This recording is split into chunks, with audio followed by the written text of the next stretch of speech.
A single father dove into raging floodwaters to save a drowning woman and child, but when the little girl whispered, "Daddy," his world shattered.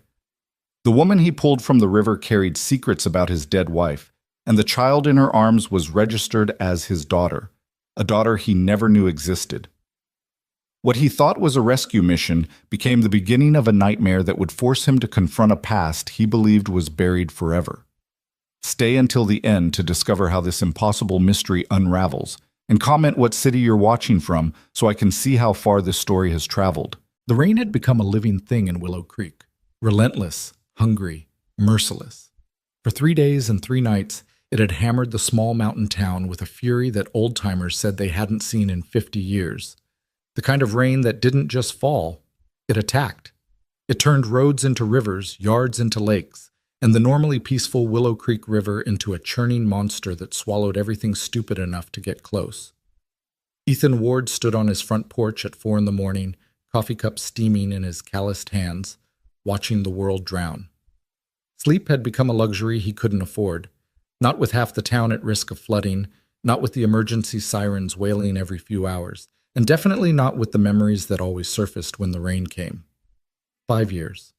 5 years since the flood had taken Rachel from him. 5 years since he'd watched helplessly as the waters claimed the only woman he'd ever loved, leaving him with nothing but an empty house and a 4-year-old son who kept asking when Mommy was coming home. "Dad?" The screen door creaked open behind him. "You okay?" Ethan turned to find his son, Marcus, now 9 years old, rubbing sleep from his eyes. The kid had Rachel's dark hair and Ethan's stubborn jaw, a daily reminder of what they'd built together and what had been stolen away. "I'm fine, buddy," Ethan said, forcing a smile. "Just checking the water levels. Go back to bed." "Can't sleep, too loud." Marcus moved to stand beside him, and Ethan draped an arm around his shoulders. Together they watched the rain assault their small corner of the world, father and son united in their vigil against the storm. The radio on the porch railing crackled to life. "Route 7 bridge is compromised. Repeat, the Route 7 bridge is compromised. Emergency services are stretched thin. We're asking all able-bodied volunteers with rescue experience to report to..." Ethan's phone buzzed before the broadcast finished. It was Tom Chen, the town's volunteer fire chief and one of Ethan's oldest friends. "You hearing this?" Tom's voice was barely audible over the howling wind on his end. "Yeah, I hear it. We need you, man. I know you haven't done water rescue since Rachel, but we're drowning out here. No pun intended. We've got people trapped in the low-lying neighborhoods, and the professionals are tied up with a nursing home evacuation on the south side." Ethan closed his eyes. The last time he'd gone into floodwaters for a rescue, he'd lost his wife. He'd been a Coast Guard rescue swimmer before Marcus was born, had pulled dozens of people from rough seas and raging rivers. But that was before he understood what it meant to lose everything in a single moment. Before he learned that sometimes the water wins, no matter how strong you are, no matter how skilled. "Dad?" Marcus was looking up at him with those 2 knowing eyes. "People need help." Out of the mouths of babes. "I'll be there in 10, Ethan told Tom, and ended the call before his friend could hear the tremor in his voice. 20 minutes later, Ethan was waist-deep in muddy water, helping Mrs. Patterson from 2 streets over carry her photo albums to higher ground. The elderly woman clutched the waterlogged books like they were made of gold, tears streaming down her weathered face. "My whole life is in these," she sobbed. 73 years of memories." "We've got them, Mrs. Patterson," Ethan assured her, his boots squelching in the muck. Every single one. He'd left Marcus with their neighbor, Sarah, who'd promised to keep him safe and dry. Sarah was good people, a school teacher who'd moved to Willow Creek 3 years ago and had become something like an aunt to Marcus. She'd also been, not so subtly, trying to set Ethan up with various single women in town, apparently convinced that 5 years was long enough to grieve. She was wrong. Some losses you never stopped grieving, you just learned to carry them differently. "Ethan," Tom's voice cut through the storm. "We need you at the Riverside neighborhood. The sandbag wall is failing." For the next 2 hours, Ethan worked alongside a dozen other volunteers, stacking sandbags against the inevitable. The water kept rising, The rain kept falling. And somewhere in the back of his mind, a voice that sounded disturbingly like Rachel's whispered that this was only the beginning. By noon, the exhaustion was bone deep. Ethan's hands were raw, his back screamed, and his clothes were so soaked that he'd stopped feeling the cold. He was taking a 5-minute break, leaning against his truck and trying to convince himself that the coffee in his thermos was still warm when he heard it. A scream. Not the kind of scream you hear at a football game or a surprise party. This was different. This was the sound of pure primal terror, the sound someone makes when they're staring death in the face and death is staring back. Ethan's head snapped up. The scream had come from the direction of the old stone bridge that spanned the widest part of Willow Creek River. Even from 2 blocks away, he could see that the water had risen to just a few feet below the bridge deck. No one should be anywhere near there. The entire area had been cordoned off hours ago. But someone was there. Someone was screaming. Ethan ran. His legs burned as he sprinted down Main Street, dodging debris and abandoned vehicles. The rain pelted his face, making it almost impossible to see. His phone rang. Tom, probably wondering where he'd gone. But he ignored it. Every instinct he'd honed in the Coast Guard, every nerve he'd thought had died with Rachel, roared back to life. Get to them. Move faster. Don't stop. He reached the bridge approach just as he saw the car. Jesus Christ, there was a car in the water. Not just near the water, not partially submerged in some ditch, actually in the river, being swept downstream like a toy. It was a dark blue sedan, maybe a Honda or Toyota, and it was already halfway past the bridge, moving fast in the current. One headlight was still on, casting a ghostly glow through the brown water. Ethan's rescue training kicked in automatically. He scanned the scene, calculating distances, current speed, potential obstacles. The car would be swept past the bridge in less than a minute. 100 yards downstream, the river made a sharp bend where centuries of flooding had toppled dozens of trees into the water, creating a deadly strainer. Anything that went in there didn't come out. The scream came again, and this time Ethan saw her. A woman, maybe 30 yards downstream from the bridge, clinging to a partially submerged tree branch. Her blonde hair was plastered to her head, her face a mask of terror and exhaustion. And in her other arm, held against her chest with desperate strength, was a small child. The child wasn't moving. "Hold on!" Ethan bellowed, though he knew the woman probably couldn't hear him over the roar of the water. "I'm coming." He didn't think. Thinking would have reminded him of all the reasons this was insane. Thinking would have reminded him of Rachel, of that other storm, of watching the waters take her while he was still 50 feet away. Thinking would have paralyzed him. So he didn't think. He just moved.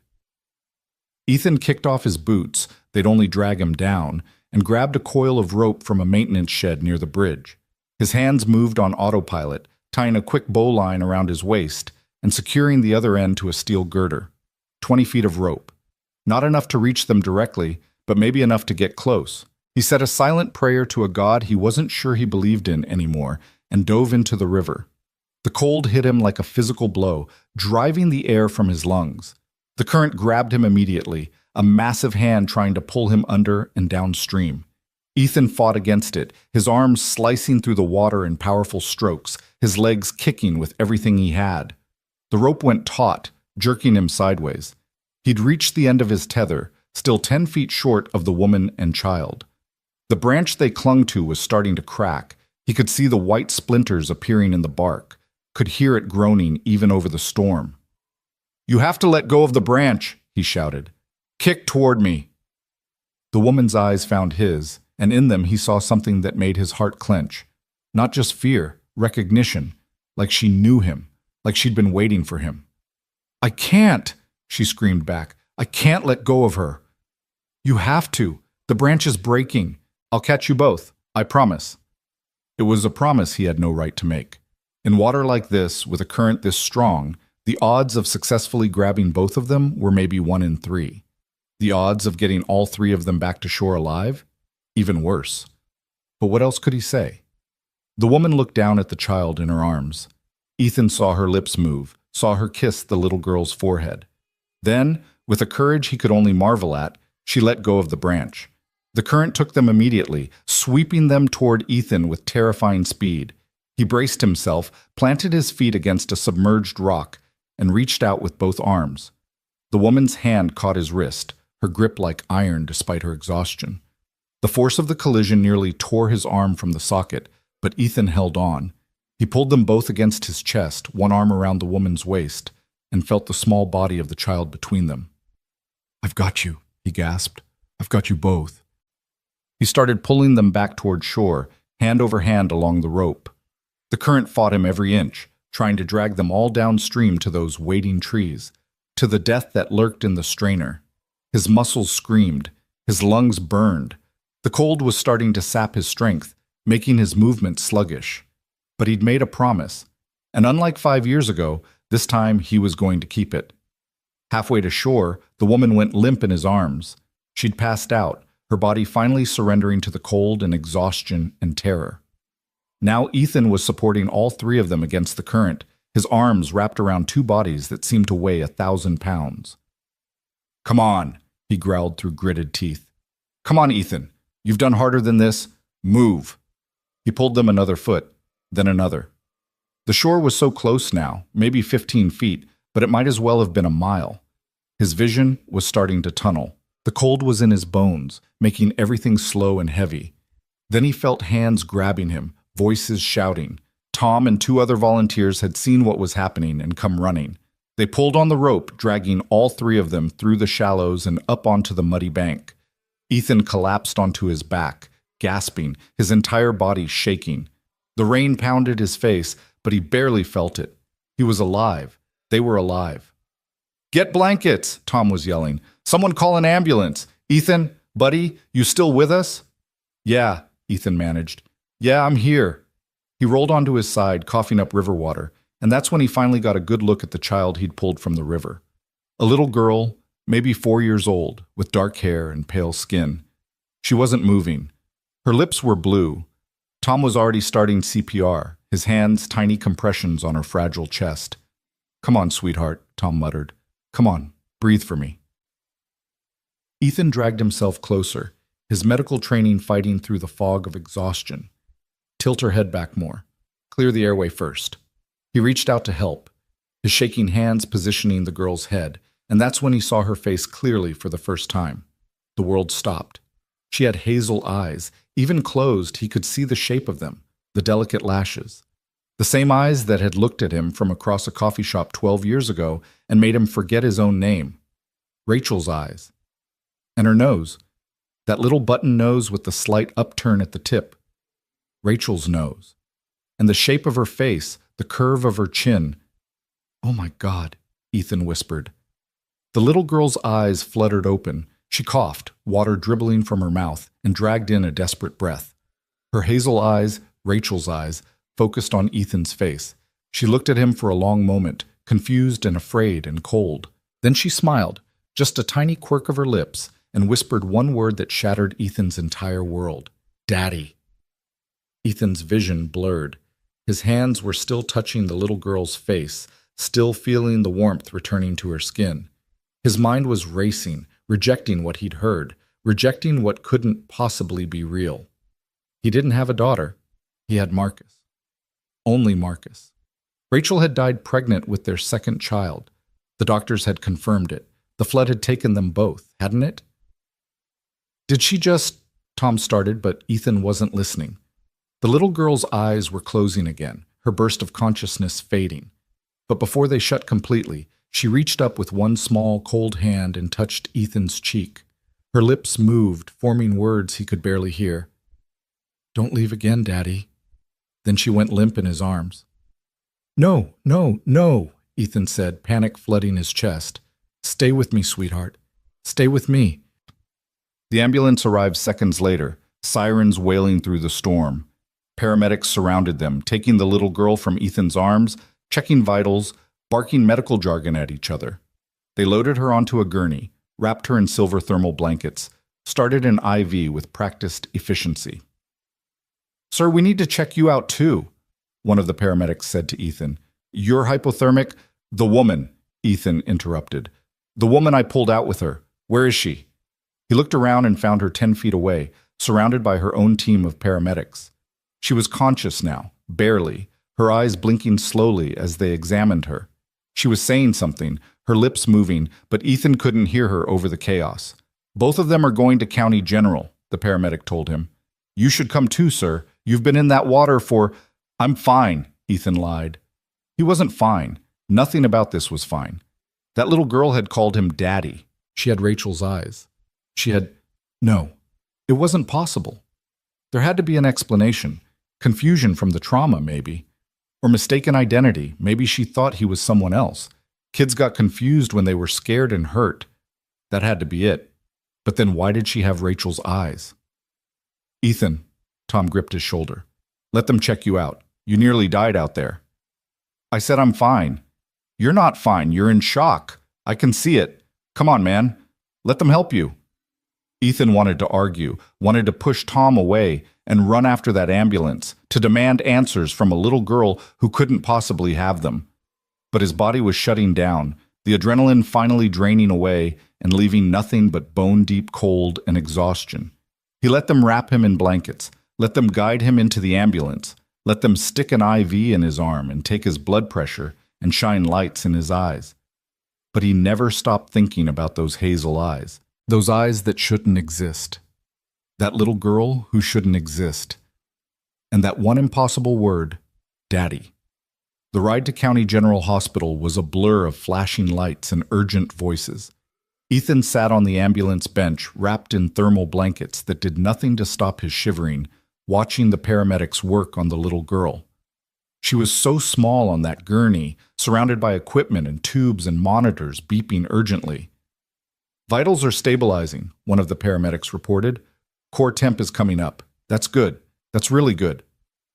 "The woman?" Ethan asked, his voice hoarse from swallowing river water. "In the other ambulance. She's conscious and talking, which is a good sign. You saved both their lives out there, sir. That was incredibly brave, incredibly stupid, but brave." Ethan didn't feel brave. He felt hollowed out, like someone had reached inside him and scooped out everything that made sense, leaving only questions and impossible memories. The little girl stirred, her head turning slightly. Even unconscious, she looked peaceful, like she was just sleeping. Like Marcus used to look when he was that age, curled up in his race car bed with his favorite stuffed elephant clutched to his chest. Marcus. God, Marcus was still at Sarah's house, probably worried sick. Ethan fumbled for his phone, miraculously still in his waterlogged pocket, but it was dead. The river had killed it. "Can I borrow your phone?" he asked the paramedic. "I need to call my son. Let him know I'm okay."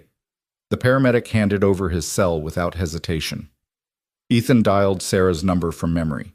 She answered on the first ring. "Hello?" "Sarah, it's Ethan." "Oh, thank God!" Sarah's relief was palpable. "Marcus has been glued to the window for the past hour. He saw the ambulances. Are you hurt?" "I'm okay, just cold. There was a rescue, a woman and a little girl in the river. I pulled them out." "Of course you did." Sarah's voice held a mixture of pride and exasperation.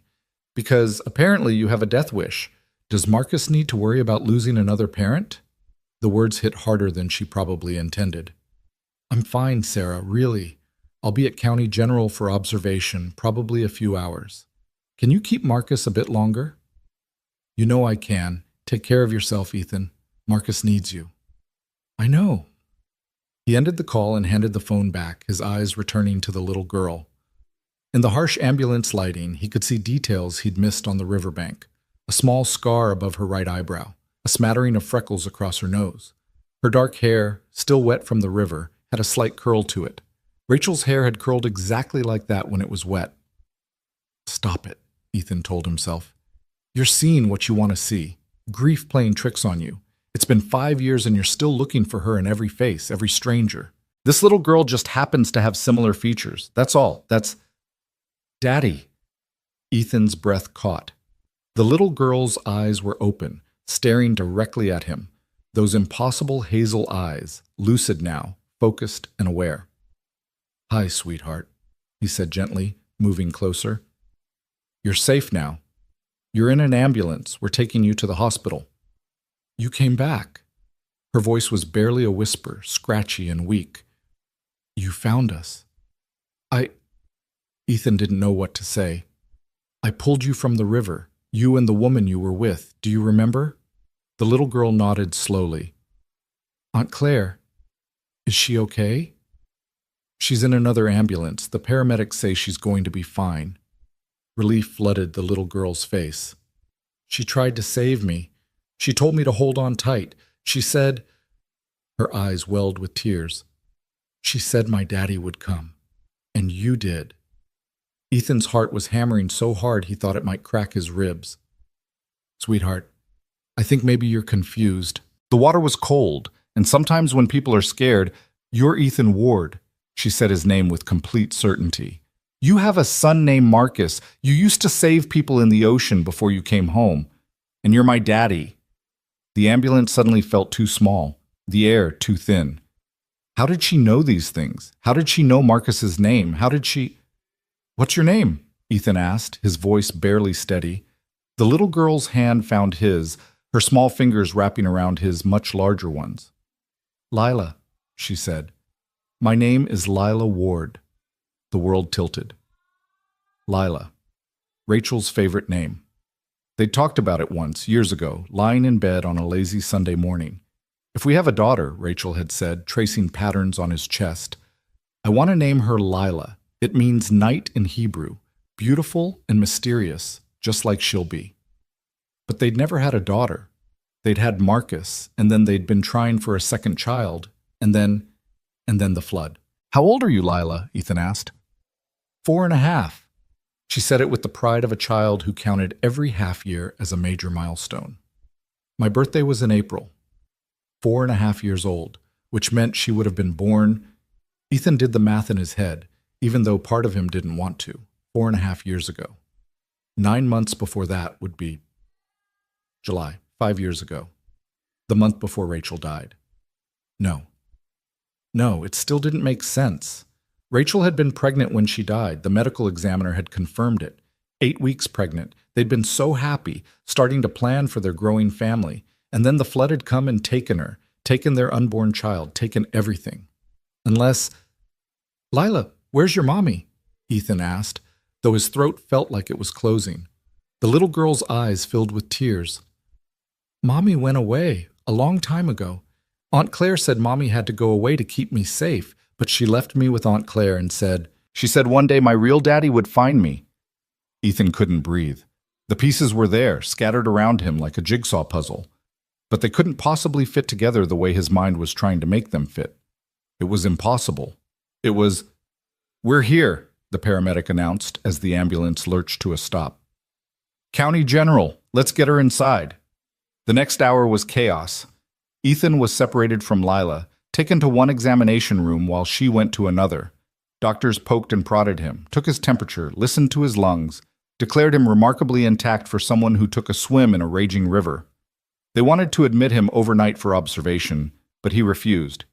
He wasn't going anywhere until he had answers. He found Tom in the emergency room waiting area, coffee in hand and worry etched across his face. There you are, Tom said, standing quickly. The doctor said you're okay? Define okay. Ethan collapsed into a plastic chair. Where's the woman, the one I pulled out?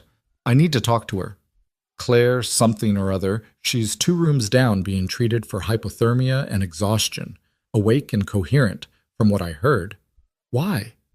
What's going on, Ethan? You look like you've seen a ghost. Maybe he had. Maybe that's exactly what this was. A ghost of a life that never existed, haunting him with impossible truths.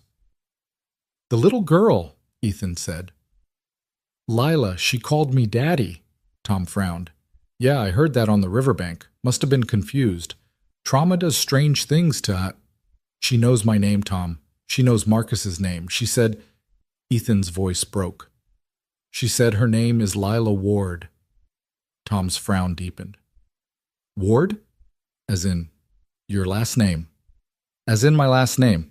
As in the name Rachel and I talked about giving to a daughter we never had. Ethan leaned forward, elbows on his knees, head in his hands. She has Rachel's eyes, Tom. Exactly Rachel's eyes.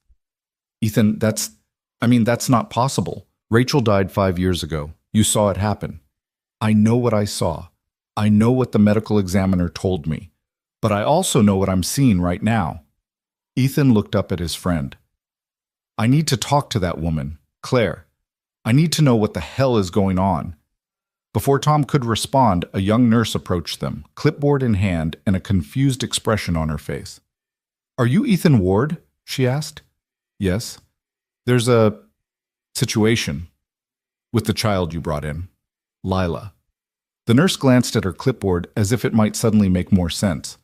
When we ran her through the system to create a patient file, her birth certificate came up in the database. And, according to the official records, you're listed as her father.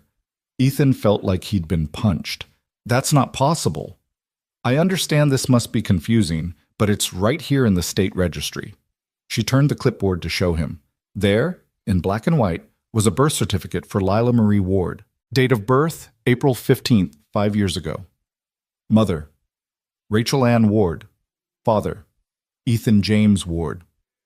This is a mistake, Ethan said, but his voice sounded hollow, even to his own ears. This has to be a mistake.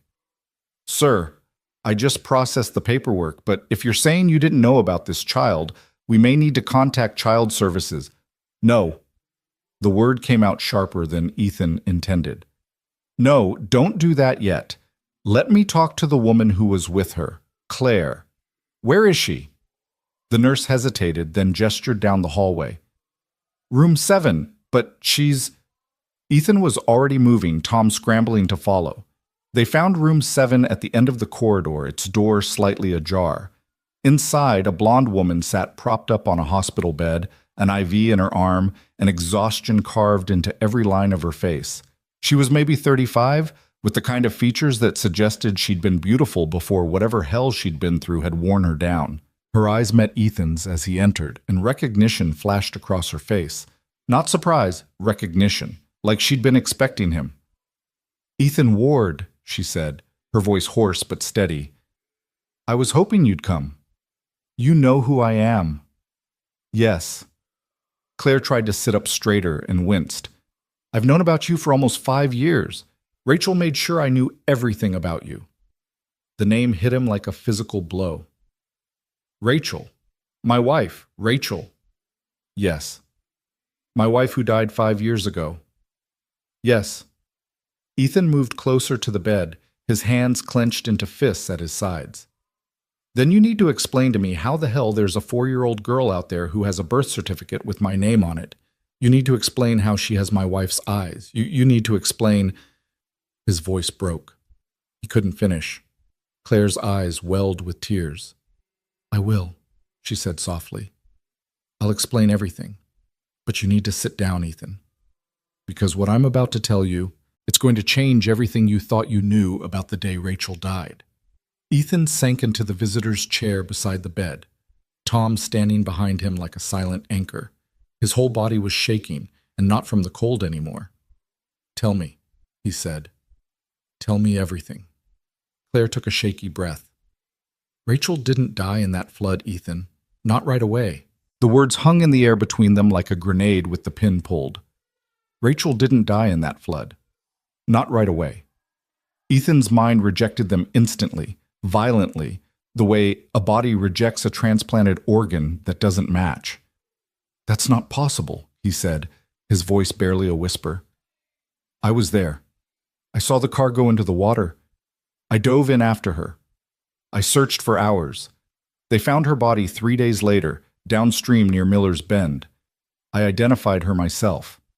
Claire's face crumpled with something that looked like guilt. You identified a body, yes. But Ethan, it wasn't Rachel. The room seemed to tilt. Tom's hand landed on Ethan's shoulder, steadying him, grounding him to something real, while his entire world threatened to dissolve into chaos. You need to explain, Tom said, his voice hard. Right now, no more cryptic statements. What the hell are you talking about? Claire wiped at her eyes with the back of her hand. I'm Rachel's cousin. We grew up together in Portland, but we lost touch after high school. She reached out to me about 6 months before the flood. She was scared, Ethan, terrified. She said she'd witnessed something she shouldn't have, that dangerous people were watching her, that she needed help. Witnessed what? Ethan demanded. Rachel never said anything to me about being in danger. She would have told me. She didn't tell you because she was trying to protect you and Marcus. These weren't the kind of people you go to the police about. They had connections everywhere, cops, judges, social workers. Rachel said if she went public, you'd all be killed. Ethan's mind raced back through those last months with Rachel. Had there been signs? Had she been different, scared, pulling away? He thought about it now, with the brutal clarity of hindsight. She had been more protective of Marcus, keeping him closer than usual. She'd started checking the locks on the doors twice every night. She'd flinched at unexpected phone calls. He'd thought it was just pregnancy anxiety, the normal fears of a mother preparing to bring another child into an uncertain world. God, how blind had he been? What did she witness? Tom asked. Claire's voice dropped to barely above a whisper. An illegal adoption ring. Rachel was volunteering at a women's shelter in Riverside. You remember that, right, Ethan? He nodded numbly. Rachel had spent 2 afternoons a week at Hope House, helping women and children escape domestic violence. She'd been so passionate about it, said it gave her purpose beyond being a wife and mother. He'd supported it completely, proud of her compassion, her strength. One of the women at the shelter, Maria, confided in Rachel that her baby had been taken from her, not by child services, by private individuals who said they were from an adoption agency. Maria was undocumented, scared, didn't speak much English. They told her she had no choice, that her baby would have a better life with a wealthy family. They gave her $500 and made her sign papers she couldn't read. Claire paused, her eyes distant with memory. Rachel started digging. She found 3 other women with similar stories. Babies taken under questionable circumstances, always from vulnerable mothers, undocumented immigrants, homeless women, addicts. The adoption agency was called Blessed Beginnings. It looked legitimate on the surface, but Rachel discovered they were falsifying documents, bribing officials, selling babies to desperate couples who would pay anything for a child. And she got caught investigating, Ethan said, the pieces starting to fall into a horrible pattern. She took photos of documents, recorded conversations. She was building a case to take to the FBI when one of the people involved spotted her. Claire's hands trembled on the thin hospital blanket. A man named Dalton Briggs. He ran the whole operation. Rachel came to my apartment that night and told me everything. She was 8 weeks pregnant, terrified, and absolutely convinced they were going to kill her. Ethan felt like he was drowning all over again, pulled under by currents of information he couldn't process fast enough. So what happened? Why did everyone think she died in the flood? Because she planned it that way. Claire's voice broke. It was the only way to protect you and Marcus. She knew Briggs would come after her family if she just disappeared. So she staged her death. The hospital room was silent except for the beeping of monitors and the distant sound of announcements over the PA system. Ethan stared at Claire, trying to find any hint of deception in her face, any sign that this was an elaborate con or delusion. But all he saw was grief and truth. How? He asked. The flood, the car, the body. How did she fake all of that? She didn't have to fake much. The flood was real. The danger was real. Rachel drove to the river that night, knowing it was going to overflow. She left her car near the bank where the water was rising fastest. She'd already arranged everything with a woman named Susan Kohler, a Jane Doe who died of an overdose 3 weeks earlier at the shelter. Rachel had helped clean out her belongings, knew she had no family, no one looking for her. Ethan's stomach turned. Jesus Christ. Rachel took Susan's body from the morgue. She had help, someone at the shelter with medical access who owed her a favor. She put Susan in her car, weighted down so the body wouldn't surface immediately. Then she let the flood take it. By the time they recovered the body 3 days later, it was damaged enough that identification was difficult. Similar height, similar build, similar hair color. The DNA testing was delayed because of the disaster. So many casualties, so much chaos. By the time they might have looked closer, you'd already identified her as Rachel based on the physical markers. Ethan remembered that day in the morgue with crystalline clarity. The body had been bloated, damaged by rocks and debris, but she'd been wearing Rachel's wedding ring, her favorite necklace. The medical examiner had pointed out the small scar on her left forearm from a childhood bike accident. Ethan had looked at these details and seen his wife, because that's what his grieving brain needed to see. The scar. he said hoarsely. Rachel had a scar on her left forearm. So did Susan. Different origin, but similar placement and size. Rachel knew that when she chose her. Claire's voice was thick with unshed tears. She thought of everything, Ethan, every detail, because she knew you'd look and she needed you to believe she was really gone. And the pregnancy? Tom asked quietly.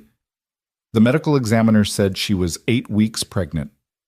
Susan was pregnant too, same gestational age, almost to the day. That's one of the reasons Rachel chose her. She knew they'd check, knew that detail would seal the identification. Ethan stood abruptly, his chair scraping against the linoleum floor.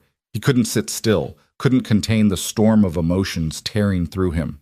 Rage, grief, confusion, betrayal.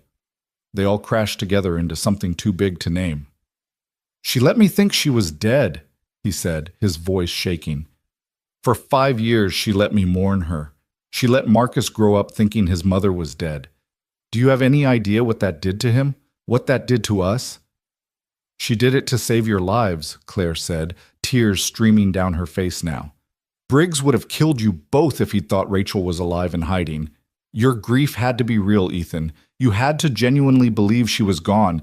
It was the only way to keep you safe. Safe from what? Where the hell has she been for 5 years? Claire looked away. I don't know. After she staged her death, she came to me one last time. She was 6 months pregnant by then, hiding in a motel room in Nevada, terrified to go to any hospital because hospitals keep records. She asked me to help her when the time came.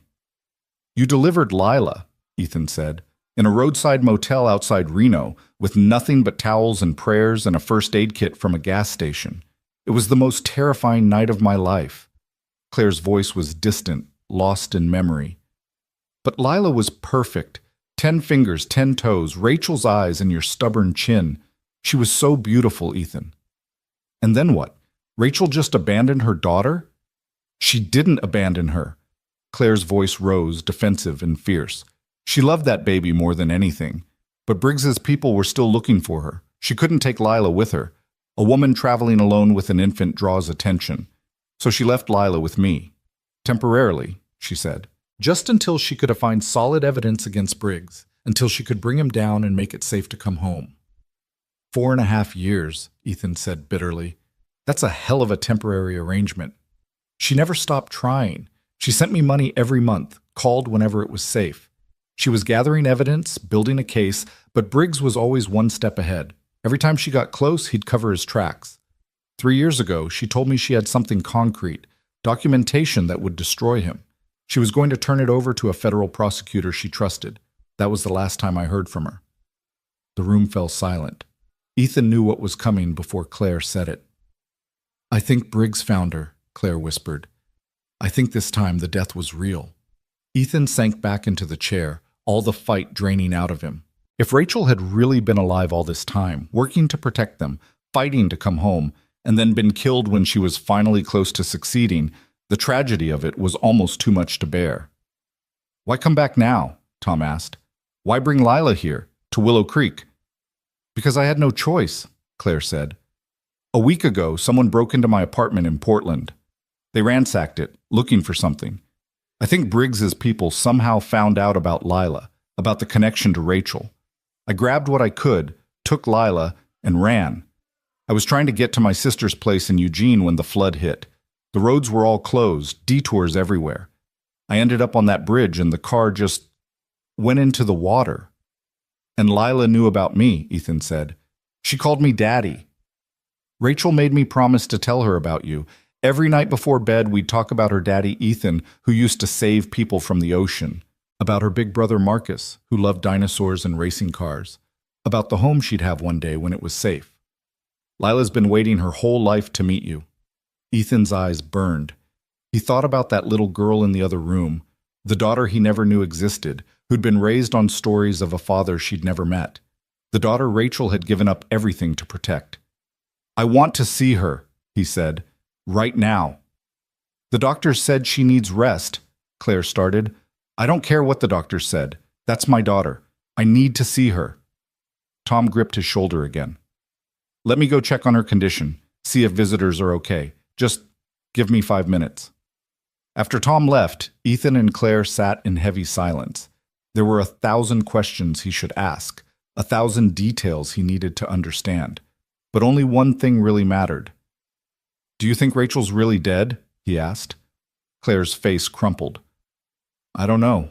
I want to believe she's out there somewhere, that she'll show up one day with that smile of hers and explain everything. But Ethan, it's been 3 years with no contact. Rachel would never go that long without checking on Lila unless something terrible happened." "But you don't know for sure." "No, I don't know for sure."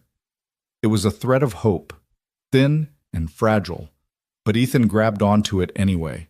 Because the alternative, that Rachel had survived the flood, given birth to their daughter, spent years fighting to come home, only to be murdered when she was so close, that was too cruel even for a universe that had already taken so much from him. Tom returned a few minutes later, a nurse in tow. "Lila's awake," he said, "and asking for you." Ethan stood on legs that felt like water. The nurse led them down the corridor to a pediatric room painted with cheerful murals of animals and rainbows. It felt obscene, all that artificial brightness, when his entire world had just been turned inside out. Lila was sitting up in bed, dwarfed by pillows and blankets, an IV taped to her tiny hand. When she saw Ethan, her face lit up with joy so pure it physically hurt to witness. "Daddy," she said, reaching for him. "You're still here." Ethan moved to her bedside, his movements mechanical, his mind still struggling to accept this reality. Up close, the resemblance to Rachel was even more striking. Not just the eyes, but the shape of her smile, the way her nose crinkled when she was happy. She was like a ghost made flesh, a piece of Rachel returned to him from beyond death. "Hi, Lila," he said, his voice rough. "How are you feeling?" "My head hurts, and I'm really cold, but the nice lady said that's normal after swimming in the river." She tilted her head, studying him with unsettling intensity. "You look different than your pictures." "Pictures?" "The ones Aunt Claire showed me. You look older, sadder." "Out of the mouths of babes." "It's been a long 5 years, sweetheart." Lila reached out and took his hand, her tiny fingers wrapping around his. "Aunt Claire said you didn't know about me. She said Mommy had to keep me secret to keep us all safe. But I'm not a secret anymore, right? I can be your daughter now?" The hope in her voice broke something inside him. This child had spent her entire life waiting for a father she'd never met, being shuttled around by a relative doing her best but never able to provide a real home. And now here she was, looking at him like he held all the answers, like his acceptance would make everything okay. "You were always my daughter," Ethan said, and realized he meant it. The circumstances were insane, the revelation world-shattering, but this child existed. She had his DNA, Rachel's features, and a birth certificate with his name on it. She was his daughter, whether he'd known about her or not. "Does that mean I get to meet Marcus?" Lila asked eagerly. "I've always wanted a big brother. Aunt Claire said he's really smart and brave like you." Ethan thought about Marcus back at Sarah's house, completely unaware that his family had just doubled in size. How did you tell a 9-year-old that his dead mother had actually been alive, had given birth to a sister he'd never known about, and might now be truly dead for real this time? How did you even begin to explain that? "You'll meet him soon," Ethan promised. "But right now, you need to rest and get better, okay?" "Okay." Lila's eyes were already drooping, exhaustion pulling her back toward sleep. "Will you stay?" "Aunt Claire always stayed until I fell asleep." "I'll stay as long as they let me." He pulled a chair close to her bed and sat down, still holding her hand. Within minutes, she was asleep, her breathing deep and even. Ethan watched her chest rise and fall, this impossible child, this gift from a ghost. Tom had quietly slipped out during their conversation, giving them privacy. Now a new figure appeared in the doorway, a woman in her 50s with gray-streaked hair and a badge clipped to her belt. "Mr. Ward, I'm Detective Sarah Morrison with the Oregon State Police. Do you have a few minutes to talk?" Ethan glanced at Lila, reluctant to leave her even for a moment. The detective seemed to understand. "We can talk here," she said, stepping into the room and keeping her voice low. "I've been speaking with Ms. Kohler in the other room. She's told me quite a story about adoption trafficking, staged deaths, and threats to her life. I need to know if you can corroborate any of this." I didn't know any of it until an hour ago, Ethan said. My wife, my late wife, never told me she was in danger. If she had, you would have tried to help and possibly gotten yourself killed, Morrison finished. Ms. Kohler indicated as much. But the fact remains, we now have a child who's been living off-grid for 4 years, a woman claiming to be fleeing from dangerous criminals, and a birth certificate that may or may not be legitimate. Ethan's protective instincts flared. Are you suggesting Lila isn't my daughter? I'm suggesting we need to verify the facts. DNA testing, investigation of these trafficking claims, confirmation of your late wife's activities. This is a complex situation, Mr. Ward. Child services will need to be involved. Like hell they will. Ethan stood, keeping his voice low but letting steel enter his tone. That little girl has been through enough trauma. She's not going into the system. I understand you're protective, but no buts. Run your DNA test. I'll give you a sample right now. You'll find out she's mine. And when you do, she's coming home with me. Morrison studied him for a long moment. Ms. Kohler mentioned a man named Dalton Briggs. Do you know that name? Never heard it before today. What about Blessed Beginnings Adoption Services? Ethan shook his head. I'll need to look into both. If there's any truth to this trafficking operation, we have a much bigger problem than one little girl's paternity. Morrison pulled out a business card. I'll be in touch soon. In the meantime, Lila will need to stay here under hospital care until we sort this out. I'm sorry, but that's procedure. After Morrison left, Ethan sank back into his chair, suddenly aware of how exhausted he was. The adrenaline had long since worn off, leaving only bone-deep weariness and emotional whiplash. He'd woken up this morning as a single father of one, a widower still carrying the grief of losing his wife 5 years ago. Now he was the father of 2, with a supposedly dead wife who might still be alive somewhere, and dangerous criminals potentially hunting his family. His phone, or rather, the borrowed phone, buzzed. Tom had left it on the bedside table. Ethan checked the screen and saw a text from Sarah. Marcus is getting worried. Should I tell him anything? What could he tell her? That she should sit Marcus down and explain that reality had just performed a backflip? That the mother he'd mourned was both more alive and more dead than they'd thought? That he had a sister he'd never heard of? Ethan texted back. Keep him there. I'll explain everything when I get home. Might be late. He spent the next 2 hours sitting beside Lila's bed, watching her sleep and trying to process everything Claire had told him. His mind kept circling back to the same questions. If Rachel was really alive, where was she? If she was dead, how had it happened? And what the hell did Dalton Briggs want with Lila? A nurse came in around dinner time to check Lila's vitals. She's doing remarkably well, the nurse said softly. Kids are resilient. The doctor wants to keep her overnight for observation, but she should be able to go home tomorrow if there are no complications. Home. The word felt loaded with meaning. Lila had never had a real home, had spent 4 years in hiding with Claire, moving from apartment to apartment, never settling anywhere long enough to call it home. Could Ethan give her that? Could he take this stranger daughter into his house, integrate her into his life, make her part of a family that had learned to function without her? Could he do anything else? Lila stirred, her eyes fluttering open. Daddy, you're still here. I promised I'd stay, didn't I? She smiled, that heartbreaking smile that was so much like Rachel's. Are you hungry? I'm really hungry. The nurse said I could have dinner soon. Do you want to eat with me? The normality of the question, a child asking a parent to share a meal, felt surreal given the circumstances, but Ethan found himself nodding. Sure, sweetheart. I'll eat with you. The nurse brought 2 trays, one with chicken nuggets and apple slices for Lila, one with a sad-looking sandwich for Ethan.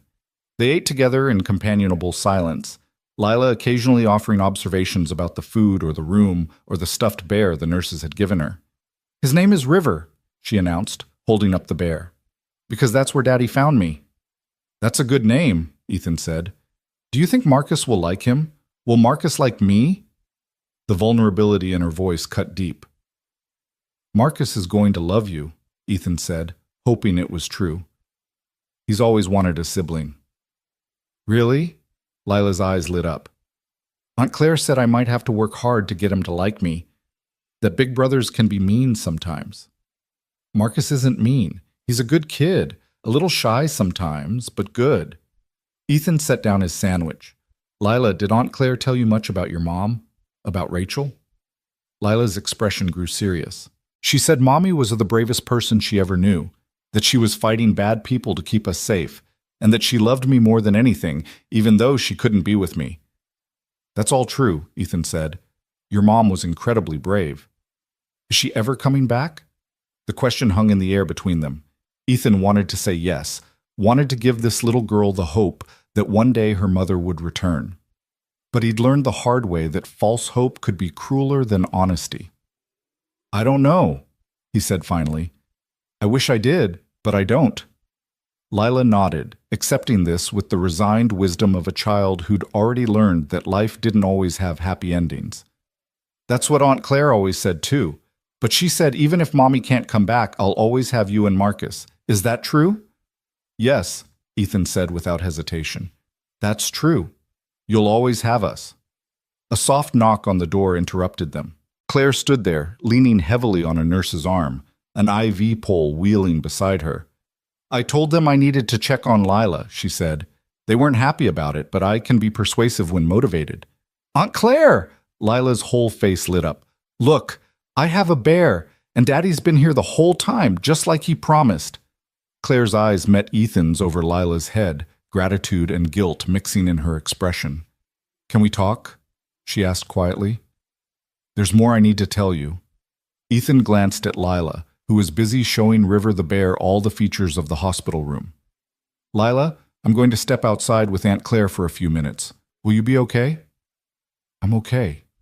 River will protect me. In the hallway, Claire leaned against the wall, looking like she might collapse at any moment. I didn't tell you everything, she said. About Briggs. About what Rachel discovered. What else is there? Rachel found evidence that Briggs wasn't just trafficking babies from vulnerable women. He was working with certain medical professionals to identify pregnant women with genetic abnormalities in their fetuses. He'd convince them to give up the babies after birth, then falsify the medical records to show the abnormalities didn't exist. He sold these babies to couples who didn't want to deal with genetic testing or wait for healthy adoptions. Ethan felt sick. That's evil. It's evil. But it was also profitable.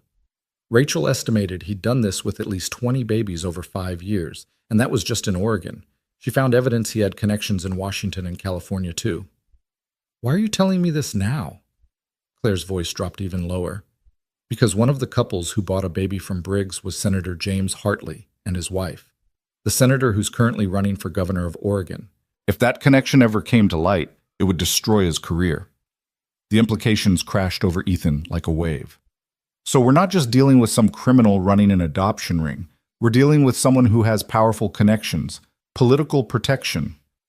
Exactly. That's why Rachel could never get the evidence to stick. Every time she tried to go public, doors closed. Prosecutors suddenly refused to take meetings.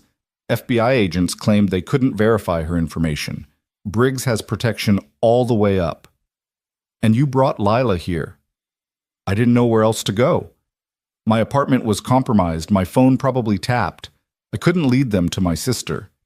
You were the only person I could think of who might be able to protect her. Claire's voice broke. I'm sorry, Ethan. I know this isn't fair to you, isn't what you signed up for, but Rachel trusted you completely. She said if anything ever happened to her, you were the only person she'd trust with Lila. Ethan looked back through the window into Lila's room. The little girl was having an animated conversation with her stuffed bear, her hands gesturing enthusiastically.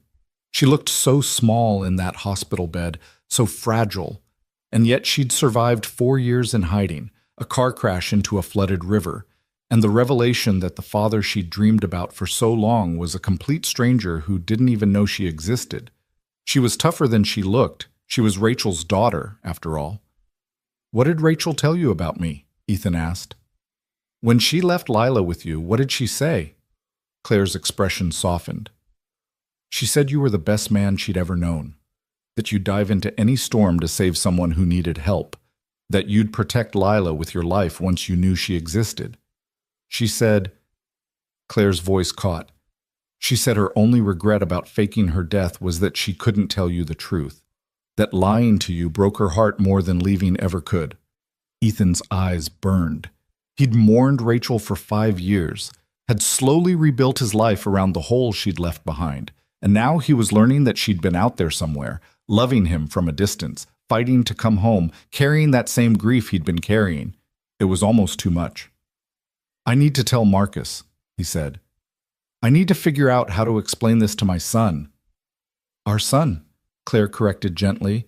"Marcus is Lila's brother. They're family, whether they've met or not." Family. The word felt different now, bigger and more complicated. Ethan's family had been him and Marcus for so long. Now suddenly it included a daughter he'd never known, and might include a wife who was alive or dead depending on which version of reality he chose to believe. "The police are going to investigate," Ethan said. "Detective Morrison seems thorough. If there's any truth to this Briggs connection, any evidence Rachel gathered—" "Rachel hid copies of everything," Claire interrupted. "She gave me a safety deposit box key 3 years ago, before she went after Briggs. She said if anything happened to her, the evidence was in a bank in Salem. But she never told me which bank, and I've never been able to figure it out." "Did you tell Morrison this?" "Not yet. I wanted to talk to you first." Claire's eyes held his. This evidence could destroy Briggs and everyone connected to him. But it could also get us all killed. Rachel died trying to expose these people. Are you willing to take that risk? Ethan thought about Marcus at home, oblivious to the danger potentially heading their way. He thought about Lila in that hospital bed, trusting him to keep her safe.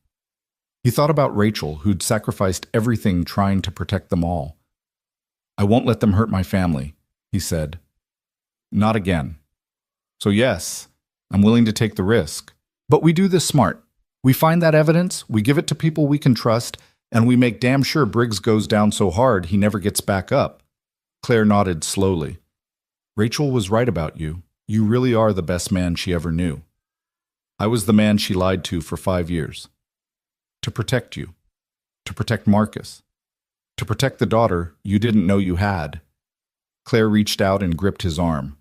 "Don't be angry at her for that, Ethan. She made impossible choices in an impossible situation. She did the best she could." Maybe that was true.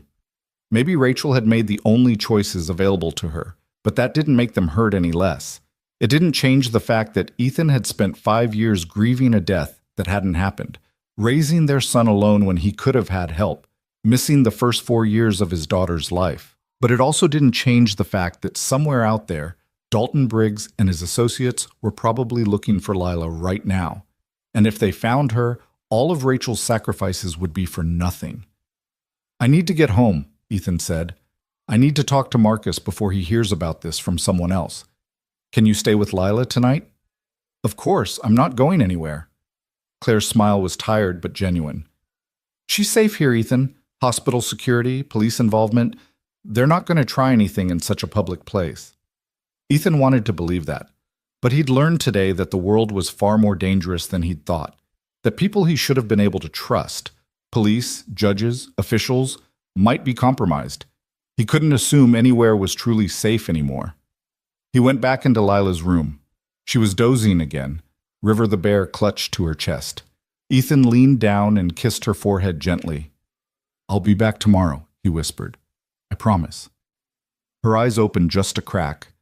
"You always keep your promises, Daddy," she murmured, then drifted back to sleep. Walking out of that hospital felt like the hardest thing Ethan had ever done. Every instinct screamed at him to stay, to stand guard over this daughter he'd just found. But Marcus needed him too, needed to hear the truth before rumors started spreading through their small town. Tom was waiting in the parking lot, leaning against his truck with 2 cups of coffee. "Thought you might need this," he said, handing one over. "You're a saint. I'm a friend who knows you're about to have the worst conversation of your life. How do you tell a 9-year-old that his whole world just changed?" "Very carefully, and probably badly." Ethan took a long drink of coffee, letting the heat ground him. "Did Morrison talk to you?" "Yeah, she's pulling records on Blessed Beginnings, looking into Briggs, trying to verify Claire's story. She seems solid, Ethan, like she actually wants to help." "Good. We're going to need help." Ethan filled Tom in on what Claire had told him about the evidence, the safety deposit box, The connections to Senator Hartley. Tom whistled low. This is bigger than we thought. Much bigger, which means more dangerous. You want protection? I can have guys from the fire department keep an eye on your house, set up a rotation. The offer touched Ethan more than he could express. Let me talk to Marcus first, see where his head is at, then we'll figure out security. They drove back to Willow Creek in Tom's truck, the rain finally easing to a light drizzle. The streets were still flooded, debris scattered everywhere, but the worst of the storm seemed to have passed. Ethan's house came into view, a modest two-story with a wraparound porch, the home he and Rachel had bought when Marcus was a baby. It looked exactly the same as it had this morning, but everything felt different now. Sarah's car was still in the driveway.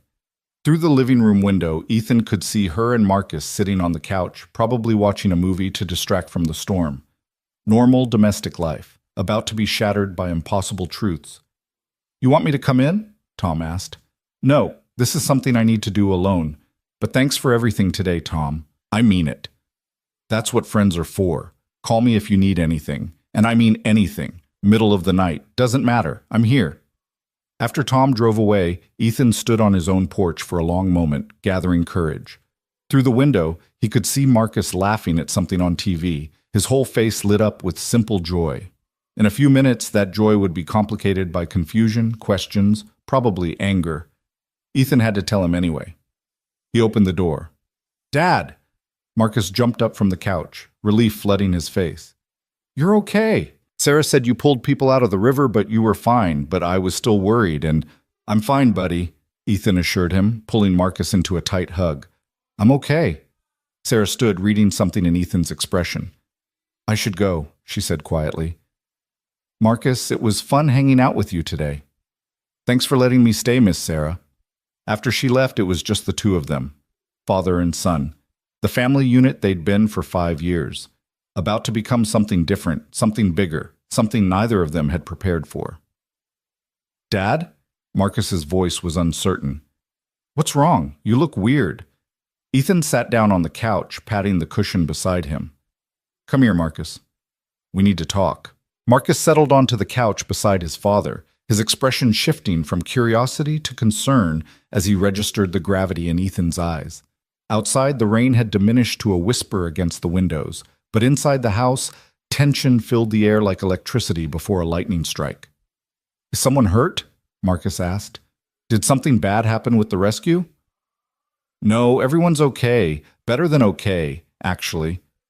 Ethan took a deep breath, trying to organize thoughts that refused to be organized. How did you begin a conversation that would rewrite your child's entire history? Marcus, do you remember much about your mom, about Rachel? The question seemed to catch Marcus off guard. They didn't talk about Rachel often. The grief had been too raw for too long, and then later it had felt like reopening old wounds. Marcus's face grew thoughtful. Some stuff. I remember she smelled like vanilla, and she used to sing me this song about stars when I couldn't sleep, and she had pretty eyes, kind of gold brown. He paused. Why? What if I told you that some of what we thought we knew about the day Mom died wasn't exactly true? Marcus's brow furrowed. What do you mean? The people I pulled from the river today. It was a woman named Claire and a little girl named Lila. Claire knew Mom, Marcus. She was Mom's cousin. And Lila, Ethan's voice caught. Lila is your sister. The words hung between them like a held breath. Marcus stared at his father, his 9-year-old mind visibly struggling to process what he'd just heard. I don't have a sister, Marcus said slowly. I'm an only child. You've said that like 1,000,000 times. I thought you were. I didn't know about Lila until today. But she's real, buddy. She's 4 years old and she's been living with Claire all this time, and she's your half-sister. But that doesn't make sense. Marcus's voice rose slightly, anxiety creeping in. Mom died before she could have another baby. The doctors said so. You told me the baby died with her. I know what I told you, and I believed it was true. But Marcus, Mom didn't die in that flood. Not right away. She survived and she had the baby, and then Ethan found himself unable to finish the sentence, unable to commit to either possibility, that Rachel was still alive somewhere or that she died years later, far from home. She survived? Marcus's eyes were huge. Mom was alive? Where was she? Why didn't she come home? Why didn't she come back to us? The hurt in his voice was like a knife to Ethan's heart. This was exactly what he'd feared. The confusion and pain of learning that the narrative they'd built their grief around was false. She was trying to protect us, Ethan explained gently. Mom had witnessed something bad, Marcus. Really bad. There were dangerous people who wanted to hurt her, and she was afraid they'd hurt us too if they knew we were connected to her. So she made it look like she died in the flood to keep us safe.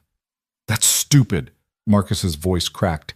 She should have told you. You could have protected her. You were in the Coast Guard. You saved people all the time. Sometimes the bravest thing you can do is stay away from the people you love, Ethan said. Even when it breaks your heart. Even when it's the hardest thing in the world. Mom made an impossible choice, and maybe it wasn't the right one, but she made it because she loved us. Marcus's eyes filled with tears. Is she still alive? Is Mom coming home? It was the question Ethan had been dreading because he didn't have an answer that wouldn't devastate his son. I don't know, buddy. Claire hasn't heard from her in 3 years. It's possible she's still out there, still trying to make things safe for us. But it's also possible that the bad people found her. So she might be dead for real this time. Yeah, she might be. Marcus turned away, his small shoulders shaking with silent sobs. Ethan pulled him close, and the boy collapsed against his father's chest, crying with the raw grief of a child who just had an old wound torn open and a new one created simultaneously. I was just starting to be okay, Marcus choked out between sobs. I was starting to not think about her every single day, and now you're telling me she was alive the whole time, and maybe she's dead again, and I have a sister I never knew about, and nothing makes sense anymore. I know it doesn't make sense. I'm struggling with it too. They sat like that for a long time, father and son united in their confusion and grief, the storm outside finally breaking up to reveal patches of clear sky while a different kind of storm raged inside their home. Finally, Marcus pulled back, wiping his eyes with the back of his hand. What's she like? He asked quietly. Lila, my sister. Ethan felt a flicker of hope in his chest. She's brave. She went into the river in a car crash and almost drowned, but she held on until I could get to her. She's got Mom's eyes, and she's been hearing stories about you her whole life. She's really excited to meet you. Stories about me? Claire told her all about her big brother Marcus, who loves dinosaurs and race cars. Lila's been wanting to meet you for as long as she can remember. Marcus processed this information, his tears slowing. Where is she now? At the hospital. They're keeping her overnight to make sure she's okay. I thought maybe tomorrow, if you're ready, we could go visit her together. Is she going to live with us? It was a practical question, the kind of detail-oriented thinking that Marcus had inherited from Rachel. Ethan realized he hadn't actually thought that far ahead, had been so caught up in the revelation of Lila's existence that he hadn't considered the logistics of what came next. I think so, he said. Claire's been taking care of her, but Claire's in danger too.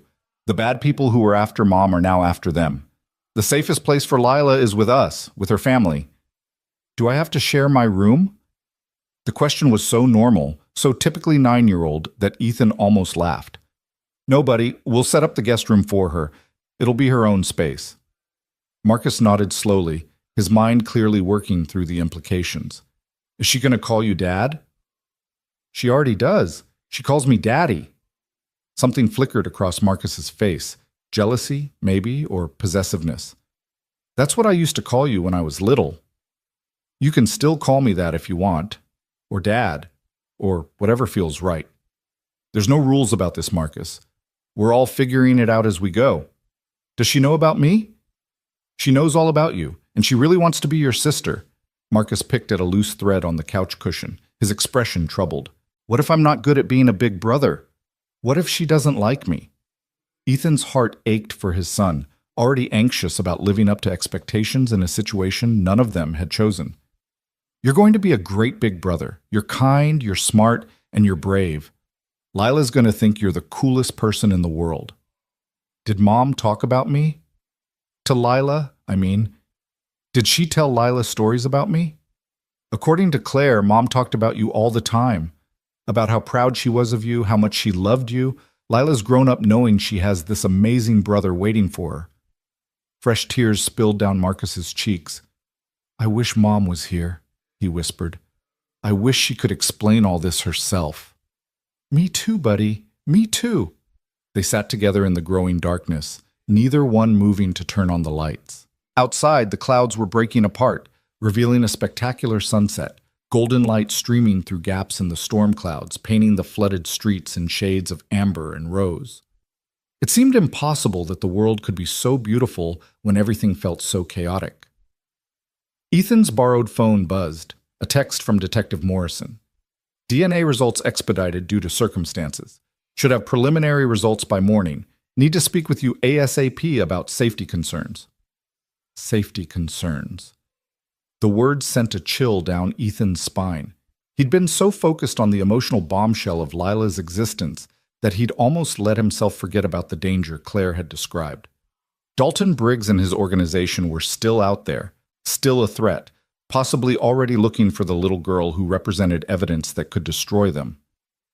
"Marcus, I need to tell you something else," Ethan said carefully. "The bad people who are after Mom, they might be after Lila now too, which means they might come looking here." Marcus's eyes widened. "Are we in danger?" "I don't know yet, but we need to be careful. If you see anyone unusual hanging around, anyone watching the house, you need to tell me immediately. And you need to stay close to home for a while, okay? No wandering off to the creek or to friends' houses without telling me where you're going." "You're scaring me, Dad." "I don't mean to scare you. I just need you to understand that this is serious. We're going to figure it out, and we're going to keep everyone safe, but I need you to be aware and cautious." Marcus nodded, his face pale but determined. "Are we going to call the police?" "Already done. Detective Morrison is handling it. She's good at her job." "What about Lila? Is she safe at the hospital?" The question showed a maturity beyond Marcus's years, a concern for a sister he hadn't even met yet.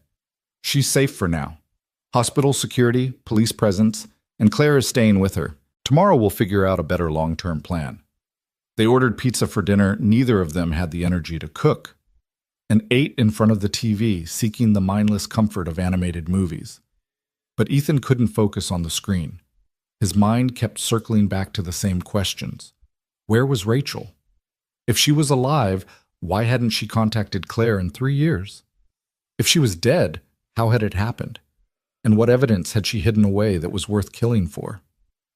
Around 9 o'clock, Marcus fell asleep on the couch, emotionally exhausted from the revelations of the day. Ethan carried him upstairs and tucked him into bed, just like he'd done 1,000 times before. But tonight it felt different, weighted with the knowledge that their family dynamic was about to shift in ways neither of them could fully predict. Back downstairs, Ethan pulled out his laptop and started researching. Blessed Beginnings. Adoption Services had a professional-looking website, testimonials from happy families, photos of smiling babies and grateful parents. On the surface, it looked completely legitimate, but when Ethan dug deeper, searching for news articles or reviews or any independent verification of the organization's work, he found almost nothing. It was like the agency existed in a vacuum, visible enough to appear real, but insulated from any outside scrutiny. He searched for Dalton Briggs next.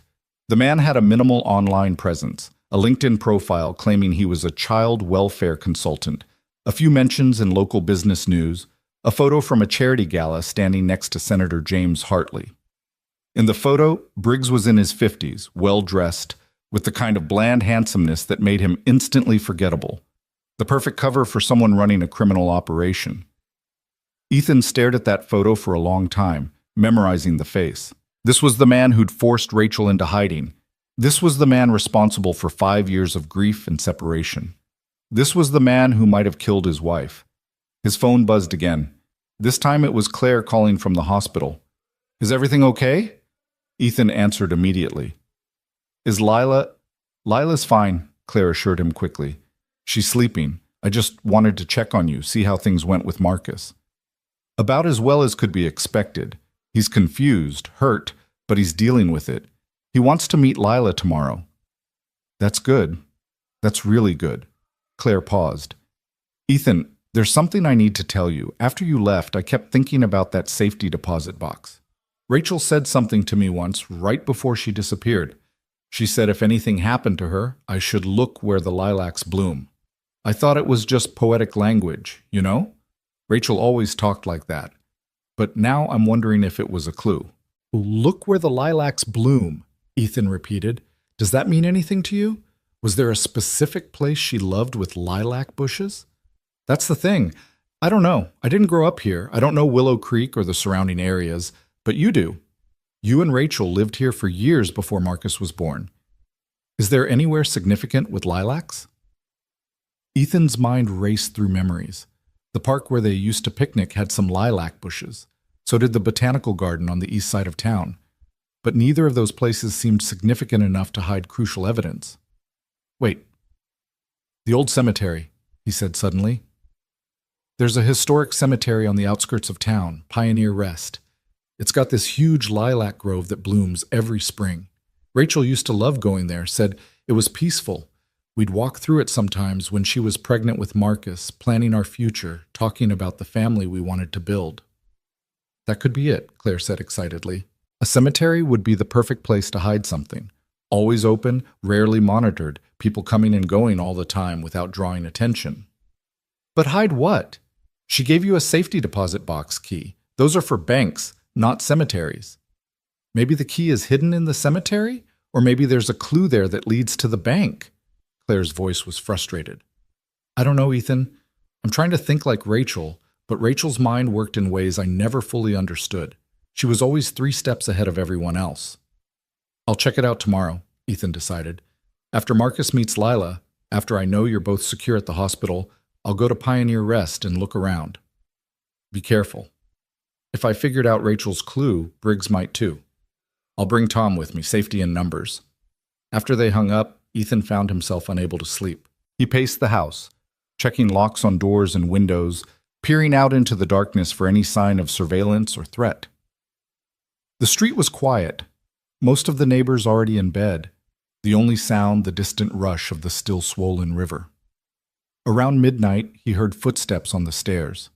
Marcus appeared in the living room doorway, rubbing his eyes.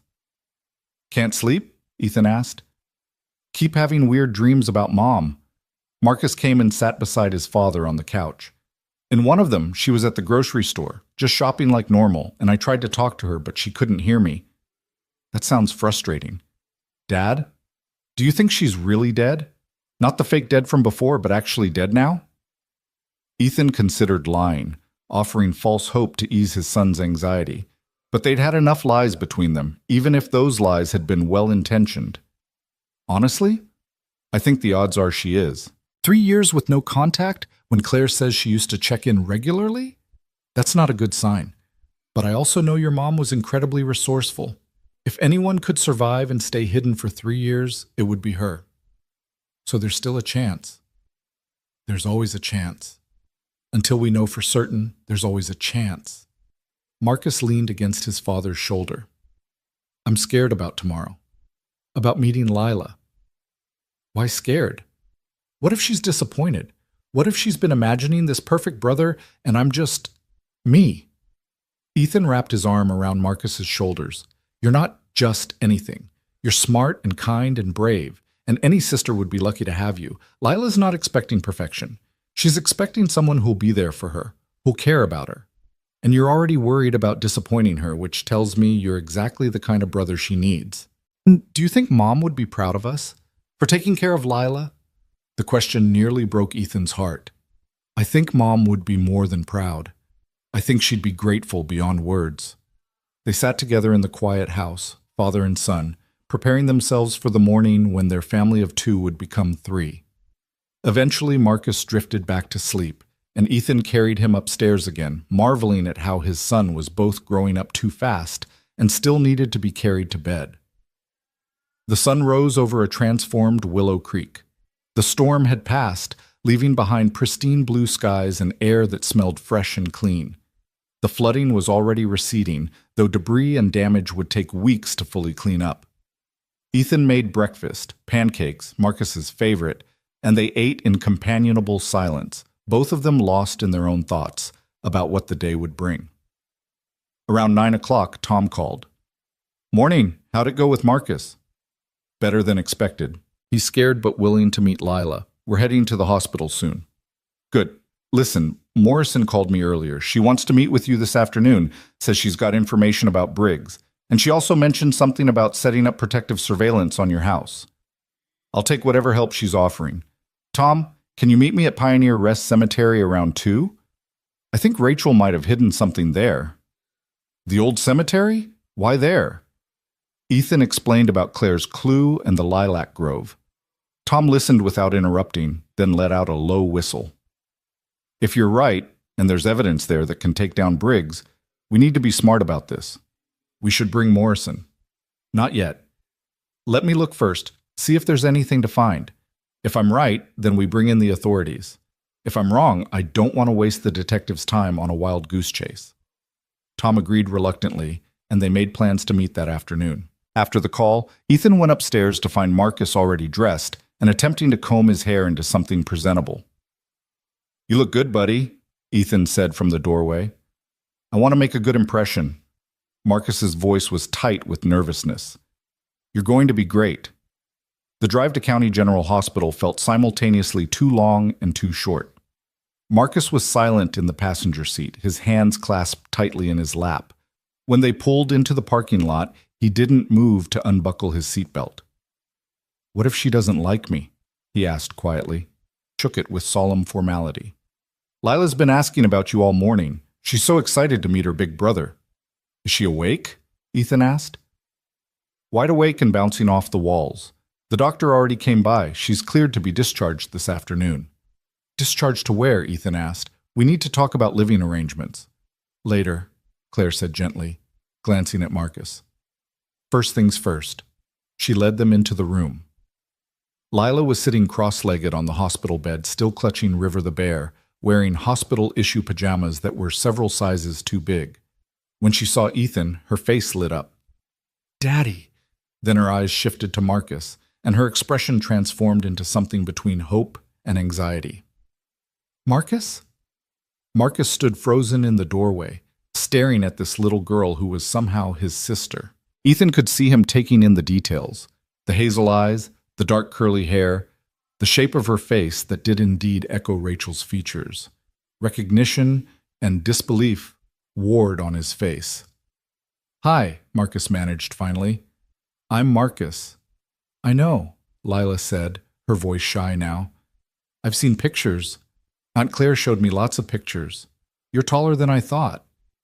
You're smaller than I thought. It was such a typical kid observation that both adults had to suppress smiles. Lila patted the bed beside her. Do you want to sit? River wants to meet you. He's my bear. I got him from the nurses. Marcus glanced at Ethan, who nodded encouragingly. Slowly, Marcus crossed the room and perched on the edge of the bed, leaving a careful distance between himself and his newfound sister. Nice bear, he said awkwardly. His name is River because that's where Daddy saved me. Do you like dinosaurs? Aunt Claire said you really like dinosaurs. Yeah, I guess. Dinosaurs are cool. I don't know much about dinosaurs. Maybe you could teach me? Marcus's expression softened slightly. There's this really good book about dinosaurs at our house. It has pictures and everything. If you want, I could show it to you. Our house? Lila's eyes were huge. Am I really going to live at your house with you and Daddy? Marcus looked at Ethan again, seeking confirmation. Ethan nodded. Yeah, Marcus said, his voice gaining confidence. You're going to live with us. We're family. The word seemed to settle something in Lila. Her shoulders relaxed and her smile grew wider. I've never had a family before. I mean, I had Aunt Claire, and she's great, but she's not really my family, you know? I know, Marcus said softly. I've never had a sister before either. Are you excited? I'm excited. I'm also kind of scared. What if I do something wrong? What if I break the rules? Then you'll get in trouble, just like everyone else. Marcus's voice held a hint of humor now. But Dad's pretty fair about rules. As long as you're not doing anything dangerous or mean, he's usually okay. They continued talking, the conversation growing easier as initial awkwardness faded. Ethan and Claire stepped into the hallway to give them space, both of them fighting back tears as they watched through the door window. They're going to be okay, Claire said. They're going to figure it out. We need to talk about you, Ethan said. Your living situation, your safety. You can't go back to Portland if Briggs's people know where you live. I know, I've been thinking about that. Claire twisted her hands together nervously. Ethan, I don't want to impose, but your family, Rachel's family, which makes you Marcus and Lila's family, which means you're not imposing. Ethan cut off her protest before she could voice it. We've got a guest room. It's small, but it's yours for as long as you need it. Claire's eyes filled with tears. You don't have to. Yes, I do. We're in this together now, all of us. Detective Morrison appeared at the end of the hallway, her expression serious. She approached them with purpose, and Ethan felt his stomach drop. Mr. Ward, Miss Kohler, we need to talk. Morrison glanced through the window at the two children. Somewhere private. They found an empty consultation room down the hall. Morrison closed the door and pulled out a file folder. The DNA results came back, she said without preamble. Lila Ward is definitely your biological daughter, Mr. Ward. 99.99% probability. There's no question about paternity. Ethan had expected this confirmation, but hearing it officially still hit him like a wave. Okay, so what happens now? Now we have a bigger problem. Morrison opened the file, revealing surveillance photos. These were taken this morning outside the hospital. 3 men watching the entrance. We ran facial recognition. One of them is a known associate of Dalton Briggs. The photos showed 3 men in a dark sedan, faces partially obscured but visible enough for identification. They looked professional, dangerous, patient, the kind of men who waited for exactly the right moment to strike. They know she's here, Ethan said, his blood running cold. They know someone of interest is here. They may not specifically know it's Lila, but they're watching, which means we need to move carefully. Morrison looked at both of them. I've arranged for protective custody. We can move Lila and Ms. Kohler to a safe house, somewhere secure where— No. Ethan's voice was firm. I just found my daughter. I'm not letting her disappear into some safe house where I can't protect her. Mr. Ward, these are dangerous men. They've likely already killed one person, your wife, to protect their operation. They won't hesitate to come after Lila if they think she's a threat. Then we make sure they can't get to her. You said protective custody. Does that extend to my home? Can you provide security there? Morrison hesitated. It's not standard protocol, but given the circumstances, I can arrange for regular patrol presence. Maybe an officer stationed outside at night. That's not enough, Claire spoke up. Ethan, she's right. A safe house would be more secure. A safe house means Lila grows up afraid, separated from her family, never knowing stability. That's exactly what she's been living for 4 years. Ethan's voice was passionate now. I won't do that to her. We bring her home, we take precautions, and we end this. Morrison, you said Rachel had evidence against Briggs. We find that evidence, we bring him down, and then Lila is safe. Really safe. Not hiding in fear safe. And if they come after you while you're searching for evidence, then I deal with it. I was a rescue swimmer in rough seas. I can handle myself. Morrison studied him for a long moment. You're making this personal. It was always personal. These people hurt my family. They're not doing it again. Finally, Morrison nodded. All right, but we do this my way. Protective detail on your house starting tonight. You don't go anywhere without informing me. And if I say it's too dangerous, we move to Plan B. Safe house. No arguments. Agreed? Agreed. They returned to Lila's room to find the 2 children sitting side by side, looking at something on Marcus's phone. They were laughing together, and the sound was so normal, so beautifully ordinary, that Ethan felt his resolve strengthen. This was what they were fighting for, a chance at normal. The discharge paperwork took another hour to process, bureaucracy moving at its characteristic crawl despite the urgency thrumming through Ethan's veins. He kept glancing out the window, searching for any sign of the dark sedan Morrison had shown them in the photos. But the parking lot appeared normal. Families coming and going, the usual hospital traffic. Still, he couldn't shake the feeling of being watched, of invisible eyes tracking their every move. Lila was being remarkably patient for a 4-year-old, sitting quietly while nurses checked her vitals one final time and Claire signed what felt like endless forms.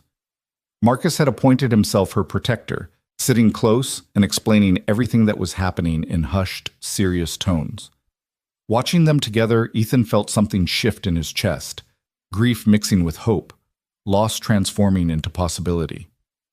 "All set," the discharge nurse finally announced, handing Claire a folder of aftercare instructions. "Keep her warm, watch for any signs of respiratory distress, and follow up with her pediatrician in a week, though I'm guessing she doesn't have a regular doctor." "She will now," Ethan said firmly.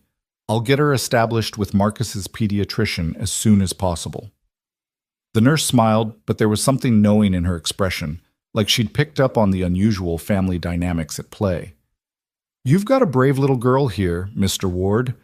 She's been through a lot, but kids are resilient. With the right support, she'll bounce back just fine." Morrison was waiting for them in the hallway, along with two uniformed officers Ethan didn't recognize. "We'll escort you to your vehicle," she said quietly. "These are Officers Chen and Rodriguez. They'll follow you home and do a security sweep of the property before we establish the protective detail schedule." "Is that really necessary?" Claire asked, glancing nervously at the children. "You'll scare them." "Better scared and safe than comfortable and dead," Morrison replied bluntly. Then, seeing Lila's wide eyes, she softened her tone. "We're just being extra careful, sweetheart, making sure you get home without any problems." They moved as a group through the hospital corridors, the two officers flanking them like bodyguards. Ethan carried Lila. She'd insisted she could walk, but he'd overruled her, needing the reassurance of holding his daughter close. She felt impossibly light in his arms, fragile in a way that made his protective instincts roar to life. Marcus walked beside Claire, his hand clutched tightly in hers, his eyes darting around nervously. The parking lot was bright with midday sun, the previous day's storm feeling like a distant memory. Ethan's truck was where he'd left it, muddy and battered from the rescue mission, but functional. He buckled Lila into the back seat, using the booster seat he'd hastily installed that morning after a panicked call to Tom asking where to buy emergency car seats. "This is your truck?" Lila asked, looking around with interest. "It's big. Big and tough, just like your dad," Marcus said, climbing in beside her. There was pride in his voice, the first hint of real connection between the siblings. "Wait until you see it with the plow attached in winter. Dad clears half the neighborhood's driveways." "What's a plow?" "I'll show you when we get home. We've got pictures from last year's big storm." The drive back to Willow Creek was tense despite the children's chatter. Ethan kept checking his mirrors, watching for any vehicle that might be following them. Officer Chen and Rodriguez stayed close in their patrol car, and Morrison followed in her unmarked sedan. 3 vehicles in convoy, and Ethan still didn't feel safe. Claire sat in the passenger seat, her face pale and drawn. "I never wanted this for her," she said quietly, pitched low enough that the kids couldn't hear over their conversation about winter storms and snowplows. 4 years of keeping her hidden, keeping her safe, and now we're driving her right into the open with armed guards. This is exactly what Rachel was trying to prevent. "Rachel was trying to prevent Lila from being hurt," Ethan corrected. "She succeeded. Lila's alive, healthy, and about to have a real home for the first time. That's not failure, Claire. That's Rachel's final gift to her daughter." "What if Briggs comes after her anyway? What if we can't protect her?" "Then we do what Rachel did. We fight. We adapt. We survive." Ethan's hands tightened on the steering wheel. "But we do it together, as a family. No more hiding, no more running. We end this." The house looked exactly as it had when Ethan left that morning. A 2-story colonial with faded blue siding and a porch that needed painting, surrounded by overgrown shrubs Rachel had planted years ago. Ethan had meant to trim them back a dozen times, but had never found the motivation. Now he was grateful for them, the thick foliage providing natural cover and making it harder for anyone to approach the house unseen. Officers Chen and Rodriguez did a thorough sweep of the property, while Morrison positioned herself on the front porch, hand resting casually on her service weapon. Only after they'd cleared the interior and checked all the windows and locks did Morrison wave them inside. "We're good," she announced. "No signs of tampering or surveillance devices. I'll have a tech team come by later to do a more thorough electronic sweep, but for now, you're secure." Lila's eyes were huge as she stepped into the house, taking in the comfortable clutter of a home lived in by two males who weren't particularly concerned with interior design. Toys and books shared space with Coast Guard memorabilia and framed photos on every surface. Her gaze caught on one photo in particular, Rachel, heavily pregnant with Marcus, laughing at something off camera, her hand resting on her swollen belly. "That's Mommy," Lila whispered, moving closer to the photo. "She's so pretty." "She was beautiful," Claire said, her voice thick with emotion. "Inside and out." Marcus appeared at Lila's side. "That's right before I was born. Dad says she was really excited to meet me." "She told me about you," Lila said. "In the letters Aunt Claire read me, Mommy said you were the best thing that ever happened to her." Ethan's throat tightened. "Rachel kept writing letters for Lila?" Claire nodded. "She wrote one every month for the first 2 years. Then they stopped coming. I've saved all of them. 24 letters for Lila to read when she's older, when she can understand why her mother made the choices she made." The weight of those letters, those pieces of Rachel's heart preserved in ink and paper, was almost too much. Ethan had to turn away, focusing on the practical to keep from drowning in emotion. "Let me show you the guest room," he said to Claire. "And Lila, Marcus can show you his room and the one we're setting up for you." They split up, Marcus taking his sister upstairs with the solemn responsibility of a tour guide showing off a museum. Ethan could hear their voices drifting down, Marcus explaining the various dinosaur posters on his walls, Lila asking 1,000 questions with the boundless curiosity of a 4-year-old. The guest room was small and cluttered, filled with boxes Ethan had been meaning to sort through for years.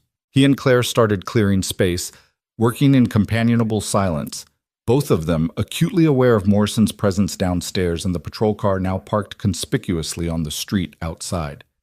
"Thank you," Claire said finally, "for all of this. You didn't have to take us in." "Yes, I did. Your family."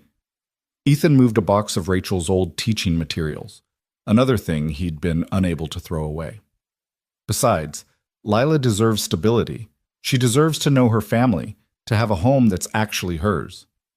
She's going to need therapy, professional help processing everything she's been through." Claire paused in folding a blanket. "I've done my best, but I'm not equipped to handle the trauma of what she's experienced. We'll get her whatever help she needs, therapy, counseling, whatever it takes." Ethan sat on the edge of the bed, suddenly exhausted. "Claire, I need to ask you something. The letters Rachel wrote, do they mention anything about where she was hiding? Any details about her life after she faked her death?" "Some. She was moving constantly, never staying in one place more than a few months. Las Vegas, Phoenix, Salt Lake City. Always big cities where she could blend in, where one more anonymous face didn't attract attention." Claire's expression grew distant with memory. "She worked cash jobs, waitressing, cleaning, nothing that required background checks. She said it was lonely but necessary, that every day away from Lila was agony, but the alternative was worse." "Did she ever mention finding concrete evidence against Briggs? Something that would finally let her come home?" In her last letter, the one from 3 years ago, she said she'd found something big. She didn't specify what, just that it was enough to destroy Briggs's entire operation. She said she was going to hand it over to a federal prosecutor she trusted, and then she'd be coming home. "That's the last thing I ever heard from her." Ethan's mind raced. "Who was the prosecutor? Did she give a name?" "No, she was paranoid about specifics in the letters, afraid they might be intercepted. But she did say the prosecutor was someone from before, someone who knew her from her old life. That could mean someone from Portland, where she grew up, or maybe from here in Willow Creek." "I'll talk to Morrison, see if she can track down federal prosecutors with connections to Rachel. If we can find out who Rachel was working with, maybe we can find out what happened to her." Claire's eyes filled with tears. "You really think she's still alive, don't you?" "I think we don't know for certain either way. And until we know for certain, I'm going to keep hoping. For Lila's sake, if nothing else. That little girl deserves the possibility that her mother might come home." They finished setting up the guest room, then moved to what had been Ethan's home office. A small room with a desk, filing cabinet, and pull-out couch that would need to be converted into Lila's bedroom. Marcus appeared in the doorway with his sister in tow. Dad, can Lila sleep in my room until we get hers set up? I've got the bunk bed and the top bunk is empty. Ethan glanced at Lila, who was practically vibrating with excitement at the prospect. Is that okay with you, sweetheart? Yes. I've never had a bunk bed before. Aunt Claire's apartments always had regular beds. All right then. Marcus, that's very mature of you to share your space. Ethan ruffled his son's hair. Let's get some lunch. Then we need to have a family meeting about some important things. Lunch was sandwiches and chips, simple comfort food eaten around the kitchen table. Morrison joined them, bringing with her a tablet displaying security camera footage from various angles of the house. I'm setting up a monitoring system, she explained. Nothing invasive, just exterior cameras, so we can see anyone approaching. The feed will go to my phone and to a security company we contract with. If anything unusual happens, we'll know immediately. How long is this going to last? Marcus asked, his voice small. The police outside, the cameras, all of it? Until we catch the people threatening your family, Morrison said honestly. Could be days, could be weeks. We're working on it. After lunch, Ethan gathered everyone in the living room.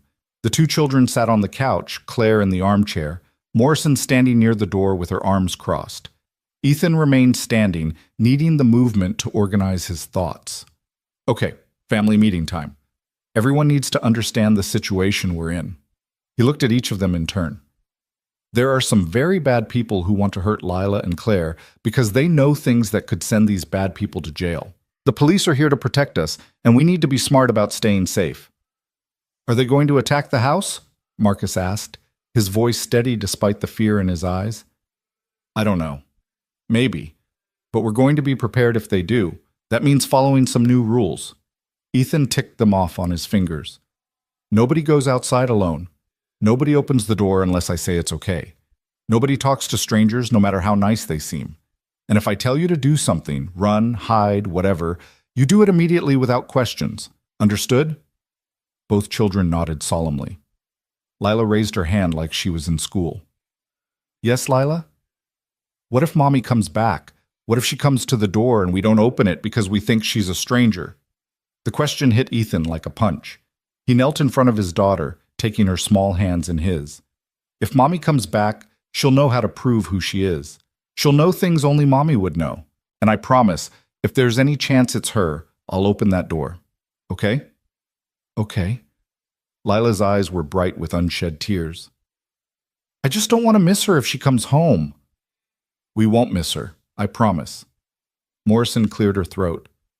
There's something else we need to discuss.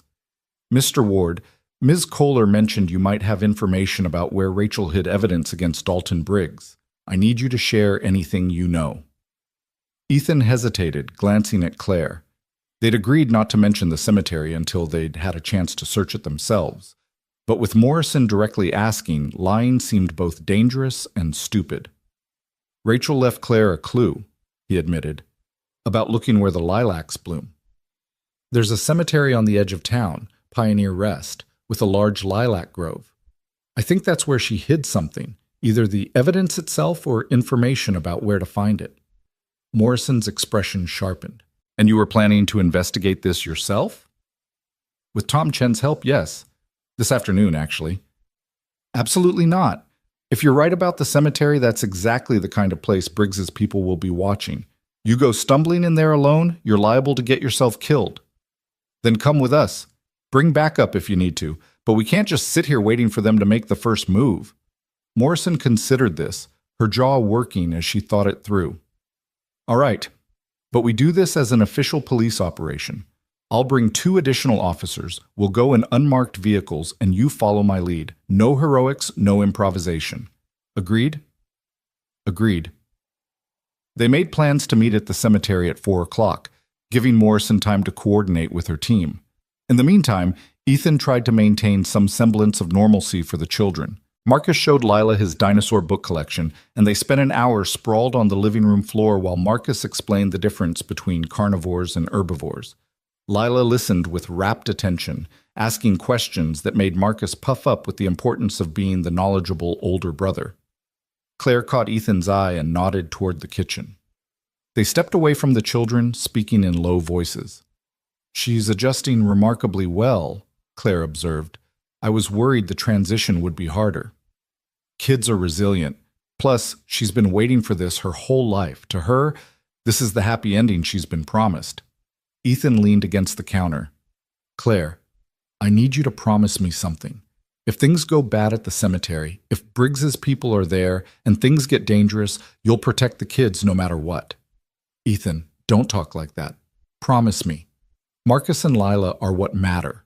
Not me, not you, not even finding Rachel or bringing down Briggs. Those two kids getting to grow up safe and happy, that's the only thing that matters. So promise me you'll protect them. Claire's eyes filled with tears, but she nodded. I promise. With my life if necessary. Good. Now let's hope it doesn't come to that. At 3:30, Tom arrived in his pickup truck, his expression grim. Morrison called me, explained the plan. I brought something you might need. He reached into the truck bed and pulled out a compact metal detector. Figured if we're treasure hunting in a cemetery, we might as well do it right. That's actually brilliant, Ethan admitted. If Rachel buried something, a metal detector will find it faster than manual searching. That's what I thought. Though I gotta say, this whole situation is insane. Yesterday we were filling sandbags, and today we're searching for evidence in a cemetery while dodging hired killers. Life comes at you fast. You might. They said goodbye to the kids. Marcus putting on a brave face, Lila clinging to Ethan's neck and making him promise to come back. Claire stood in the doorway with both children flanking her, and Ethan was struck by how much they already looked like a family. Broken and cobbled together from tragedy, maybe, but a family nonetheless.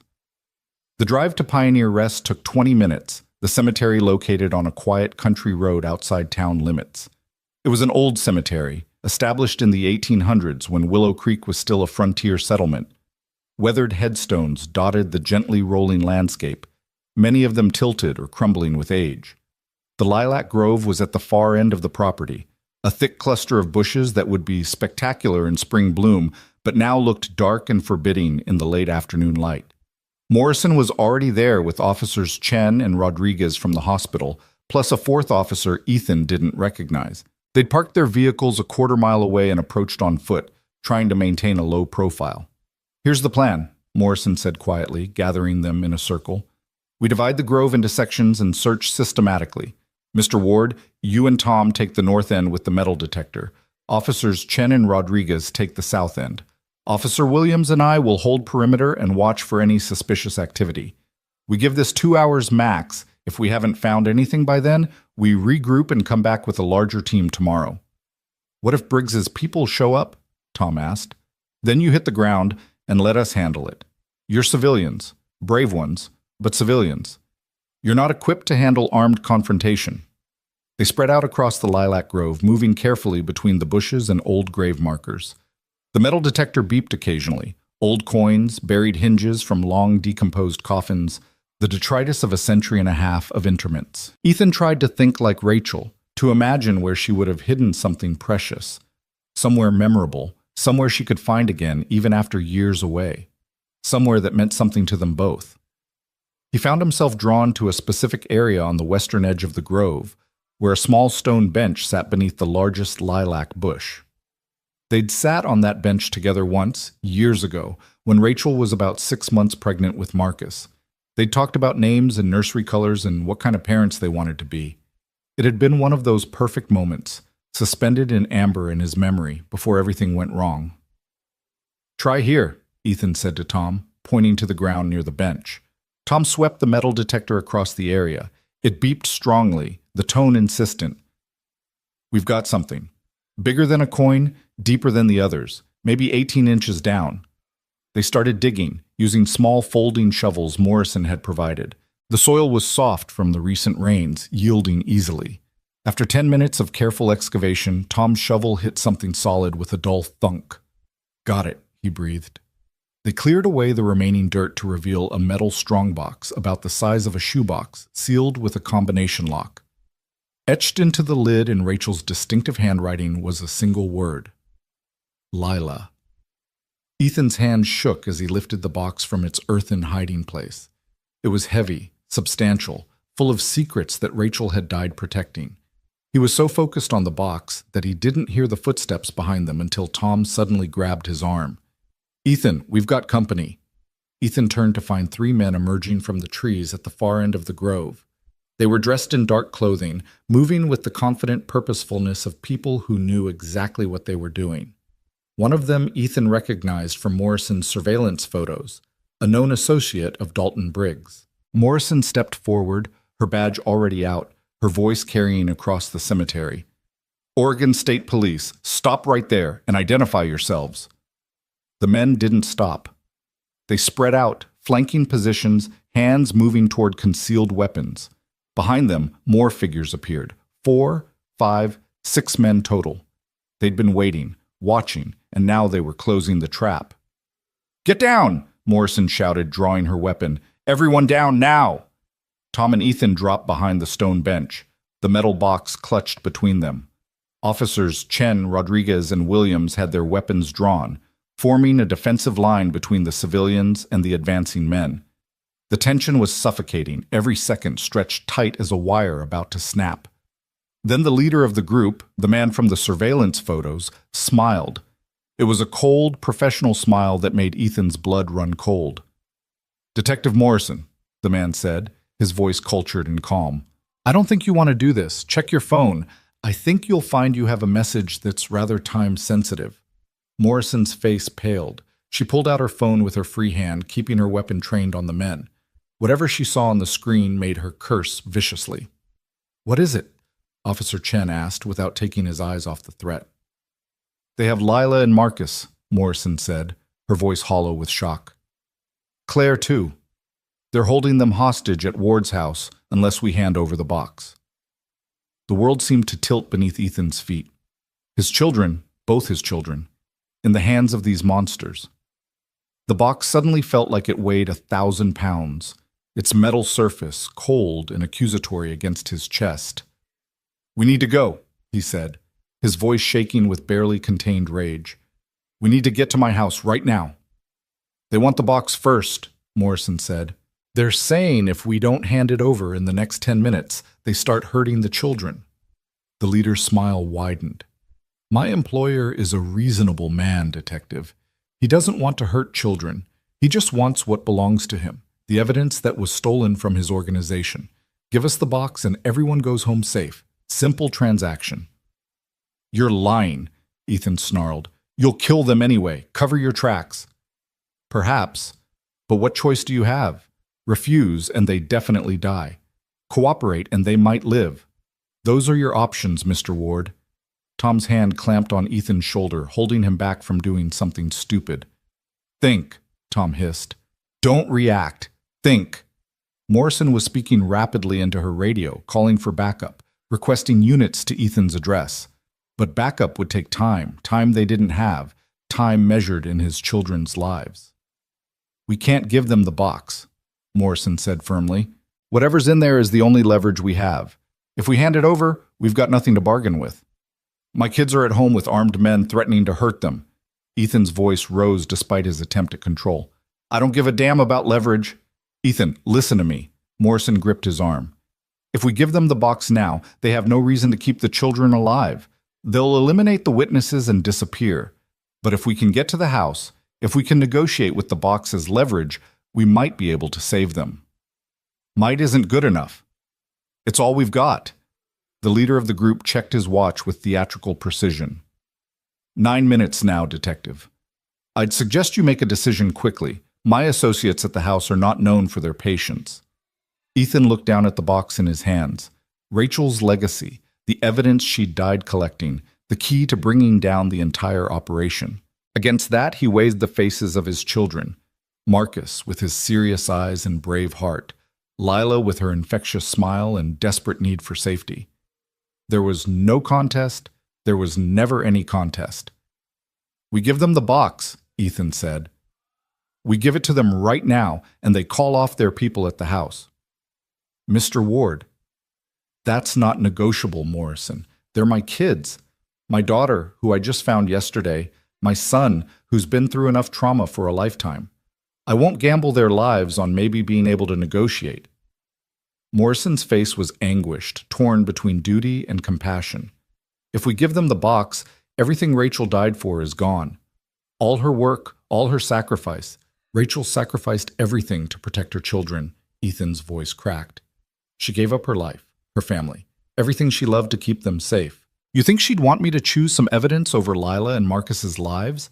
She'd burn the whole world down to protect them. And so will I. The cemetery fell silent except for the whisper of wind through the lilac bushes. Morrison stared at Ethan, seeing the absolute certainty in his eyes, understanding that no argument would sway him. "All right," she said finally, her voice heavy with resignation. "But we do it smart. We make them call off the house first, confirm the children are safe, and then we hand over the box. Not before." The leader shrugged. "Fair enough. I'll call my associates, tell them to stand down." He pulled out a phone, made a brief call, then held the phone out toward them. "Here. Speak to your children, Mr. Ward. Confirm they're unharmed." Ethan strode forward, Morrison covering him with her weapon. He took the phone with shaking hands. "Hello? Dad?" Marcus's voice was thin with fear but steady. "Dad, there are bad men here. They have guns. They said they'd hurt Lila if we didn't cooperate." "Are you okay, buddy? Is everyone okay?" "We're okay. Scared, but okay. Claire's here too. They made us sit in the living room and—" The phone was pulled away. The leader pocketed it smoothly. "Satisfied? Now the box, please." Ethan looked at Morrison one last time, giving her a chance to override him, to play the authority card and refuse. She closed her eyes briefly, then nodded. "Do it," she said quietly. Ethan walked forward and placed the metal box in the leader's outstretched hands. The man's smile was triumphant as he examined it, verifying the combination lock was still intact. "Pleasure doing business with you, Detective. Now, if you'll excuse us—" "The children," Morrison interrupted. "Call your people. Tell them to leave the house immediately." "Of course." The leader made another call, speaking in low tones that Ethan couldn't make out. Then he pocketed his phone and nodded to his men. "We're done here. The children are safe, Detective. Though I'd suggest you hurry home anyway. I believe one of them was quite distressed." The men melted back into the trees, disappearing as quickly as they'd appeared. For a moment no one moved, everyone frozen in the aftermath of the confrontation. Then Ethan broke into a run. He sprinted through the cemetery, Morrison and the others right behind him. They piled into vehicles and tore down the country road toward town, sirens blaring, lights flashing. Ethan's heart was hammering so hard he thought it might burst through his ribs. The drive felt eternal, every second an agony of not knowing, of imagining worst-case scenarios. When they finally screeched to a stop in front of his house, the scene looked eerily normal. No signs of forced entry, no broken windows, no indication of violence. But the front door was standing open, and that alone was wrong enough to send ice through Ethan's veins. He bolted from the car before it fully stopped, Morrison shouting at him to wait, to let the officers clear the house first. But Ethan couldn't wait, couldn't stand still while his children might be hurt inside. He burst through the front door, his eyes frantically scanning the living room. Marcus and Lila were huddled together on the couch, wrapped in each other's arms, both crying. Claire sat beside them, her face streaked with tears, a bruise already forming on her cheek. But they were alive. They were whole. "Dad!" Marcus launched himself at Ethan, Lila right behind him. Both children crashed into him with enough force to nearly knock him over, their small bodies shaking with sobs. Ethan sank to his knees and wrapped his arms around them both, holding them so tight it probably hurt, not caring. "You're okay," he said over and over, a mantra and a prayer. "You're okay. You're safe. I've got you." "They were so scary," Lila sobbed into his shoulder. "They had guns, and they said mean things, and one of them grabbed Aunt Claire." "Shh, it's over now. They're gone. You're safe." Morrison and her officers swept through the house, verifying it was clear, but Ethan barely registered their presence. His entire world had contracted to the feeling of his children in his arms, the sound of their breathing, the proof that they'd survived. Claire approached slowly, tears streaming down her face. "I'm so sorry," she said brokenly. "They came in through the back door, picked the lock. I tried to stop them, but there were too many. They said if we fought, If we tried to call for help, they'd hurt the kids. I didn't know what to do. You protected them, Ethan said firmly, reaching out to pull her into the embrace. You kept them alive and safe. That's all that matters. They stayed like that for a long time, a tangle of arms and tears and relief, while Morrison coordinated with her team and called for additional units to canvass the neighborhood. Eventually, the children's sobs subsided into hiccups and sniffles. Ethan carried Lila to the couch and sat with both kids tucked against his sides. Claire perched on the arm of the couch, with her hand resting protectively on Marcus's shoulder. Morrison approached, her expression grim. They're gone. No signs of where they went, and I'm betting they were smart enough to ditch their vehicles and switch cars. We'll check traffic cameras, but don't hold your breath. They have the box, Ethan said flatly. They have everything Rachel died for. Actually, they don't. Morrison pulled something from her jacket pocket, a small USB drive. While you were digging, while everyone was focused on the metal box, I did a quick search of my own. Found this taped to the underside of that stone bench. I think Rachel was smarter than we gave her credit for. The box might have been a decoy or insurance, but this... She held up the drive. This feels like the real treasure. Hope flared in Ethan's chest. You think that's the evidence? Only one way to find out. I'll take it back to the station, have our tech guys see what's on it. Morrison paused. For what it's worth, you made the right call. The kids are safe. That's what matters. Is it over? Marcus asked, his voice small. Are the bad men going to leave us alone now? Morrison's hesitation was answer enough. We don't know yet, sweetheart, but we're going to do everything we can to keep you safe. After Morrison and her team left, Ethan ordered pizza for dinner. Comfort food seemed called for after the day's trauma. The four of them ate in the living room, nobody wanting to be alone, everybody seeking the reassurance of proximity. Lila fell asleep halfway through her second slice, exhausted by fear and relief in equal measure. Marcus wasn't far behind, his eyes drooping even as he fought to stay awake. Ethan carried them both upstairs and tucked them into Marcus's bunk bed, Lila on bottom, Marcus on top, where he could keep watch over his little sister. As he kissed them goodnight, Marcus grabbed his hand. Dad, are you going to leave to go help the police find the bad men? Nobody. I'm staying right here. I'm not leaving you guys again. Promise? Promise. Downstairs, Claire had cleaned up the pizza boxes and was staring out the living room window at the patrol car stationed in front of the house. We can't keep living like this, she said when Ethan joined her. Always looking over our shoulders. Always afraid. We won't have to. Once Morrison sees what's on that USB drive, once we know what Rachel found, we'll have a way to end this. And if what's on the drive isn't enough, if it's encrypted or damaged or not what we hoped, then we figure out Plan B. Ethan's voice was firm.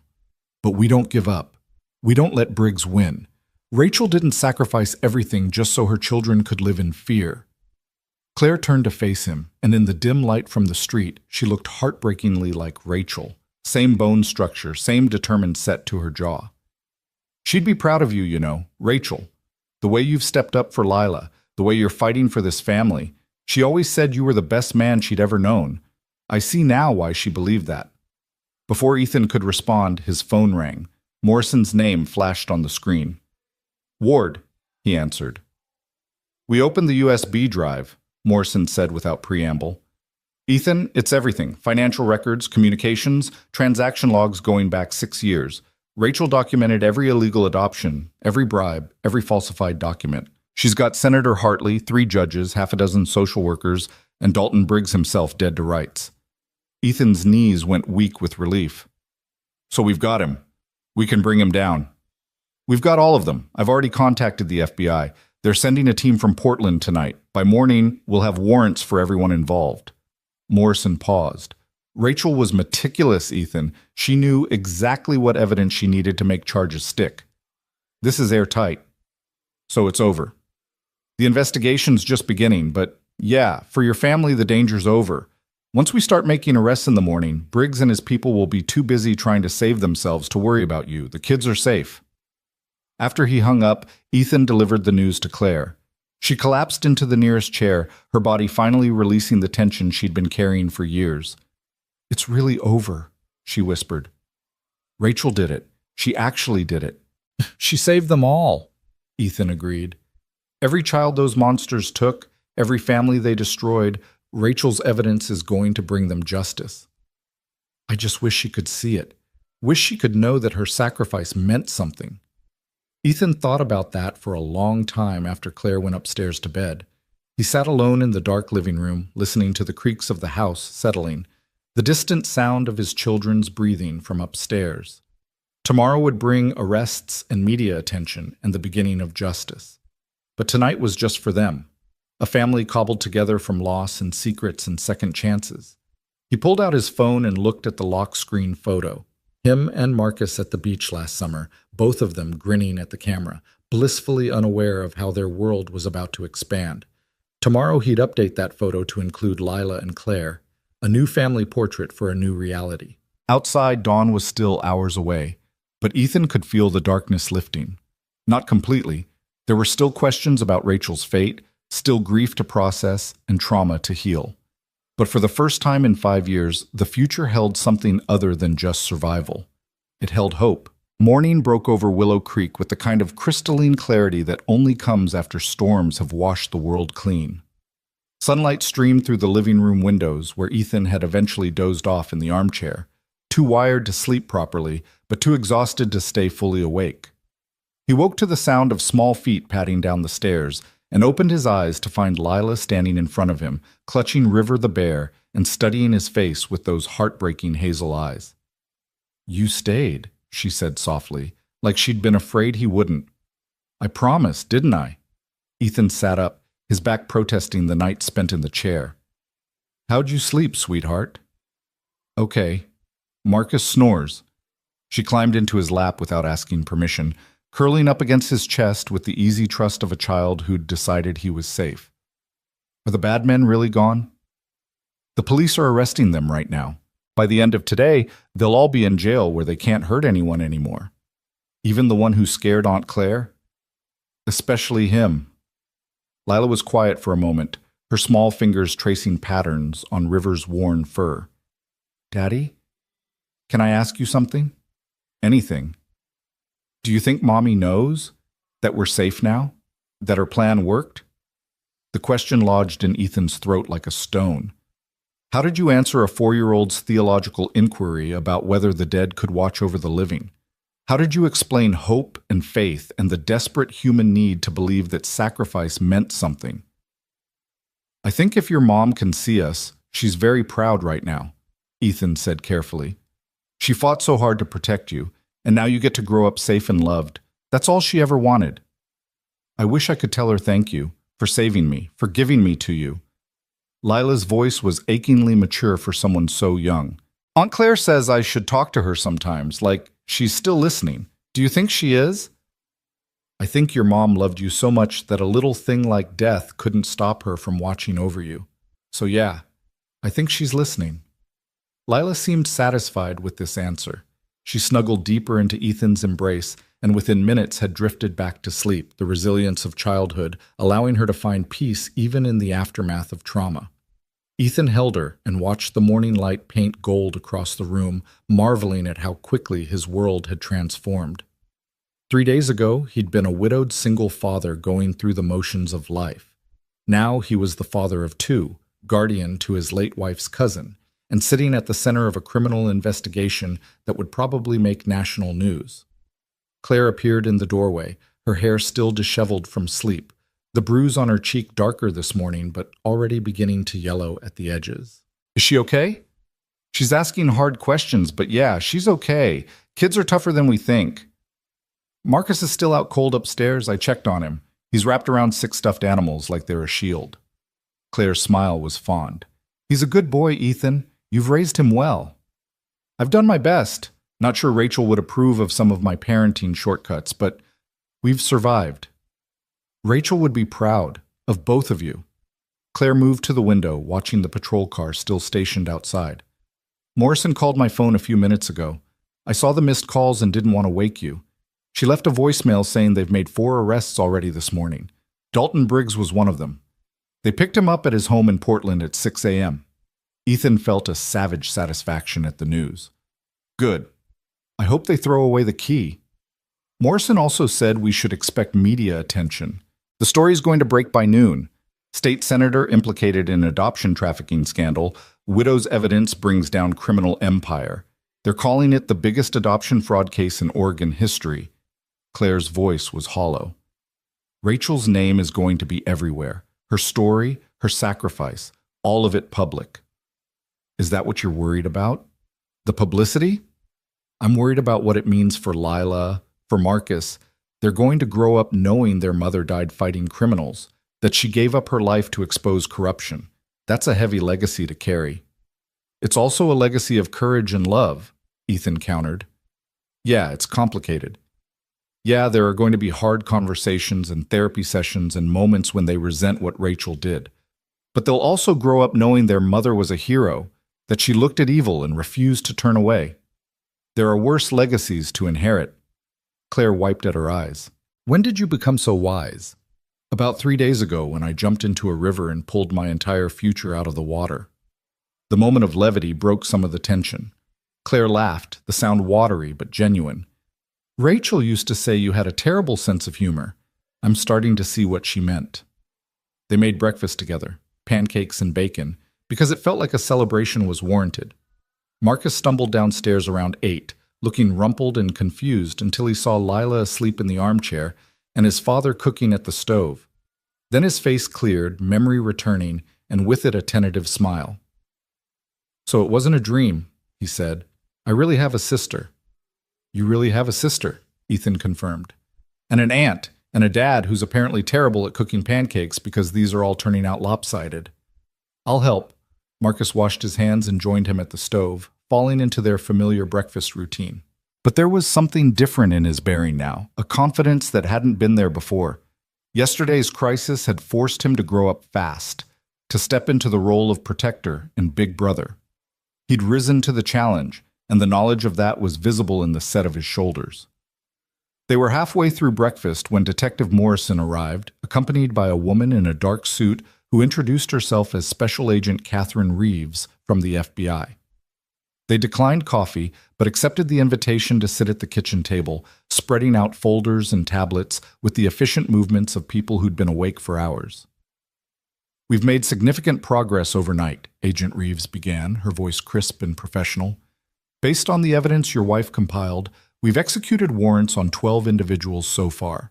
Dalton Briggs, Senator Hartley, 3 family court judges, 6 social workers, and 2 physicians who falsified medical records. We expect to make at least 8 more arrests by the end of the week. How many children? Ethan asked. How many kids were trafficked through this operation? Reeves's expression darkened. We're still compiling the full list, but preliminary estimates suggest at least 47 children over the past 8 years. Some were adopted by couples who had no idea the process was illegal. They thought they were going through legitimate channels. Others were sold to buyers who specifically wanted to avoid scrutiny. We're working to trace every child, verify their welfare, and determine appropriate next steps. The number hit Ethan like a physical blow. 47 children. 47 families destroyed or built on lies. The scope of Briggs's operation was staggering. Rachel's documentation is going to make prosecution straightforward, Morrison added. She kept meticulous records, dates, names, dollar amounts, communications. Defense attorneys are going to have a hard time arguing their way out of this one. What about Rachel? Claire asked quietly. Have you found any evidence of what happened to her? The 2 law enforcement officers exchanged glances. Agent Reeves pulled out another folder, this one thinner than the others. We've been investigating your cousin's disappearance as part of the broader case. According to financial records we uncovered, Dalton Briggs made a payment of $50,000 to a known contract killer 3 years ago, around the same time Rachel Ward stopped communicating with you. The killer is currently serving time in California for an unrelated murder. We've arranged for him to be interviewed this afternoon. Claire's hand flew to her mouth. So she's really dead. Rachel's really gone. We don't know that for certain yet, Reeves cautioned. But I'll be honest with you, the circumstantial evidence isn't encouraging. A payment to a professional, complete communication blackout, no activity on any of her known aliases. It suggests a targeted hit. Ethan felt the last thread of hope he'd been clinging to begin to fray. He'd wanted to believe that Rachel was out there somewhere, that she'd simply gone so deep undercover that even Claire couldn't reach her. But the stark reality of financial records and professional killers was harder to rationalize away. If the killer confirms it, will there be remains to recover? Ethan asked, surprised by how steady his voice was. Will we be able to bring her home? We'll ask, Morrison said gently. But these people rarely leave evidence behind. I'm sorry, Ethan. I wish I had better news. After the agents left, the house fell into a heavy silence. Even the children, who'd been listening from the doorway without the adults noticing, seemed subdued by the confirmation of what they'd all suspected but hoped wasn't true. Rachel was gone. Not hiding, not deep undercover, not waiting for the right moment to return. Just gone. Claire excused herself to the guest room, her composure finally cracking. Marcus and Lila gravitated to Ethan, flanking him on the couch, both seeking comfort in his presence. He wrapped an arm around each of them and tried to find words that would make sense of senseless loss. Your mom was the bravest person I ever knew, he said finally. She saw people being hurt, and she decided to do something about it, even though it cost her everything. That's real courage. Not the kind you see in movies, but the kind that changes the world. I wish I could remember her better, Marcus said, his voice thick with unshed tears. I have pictures and stories, but I want real memories.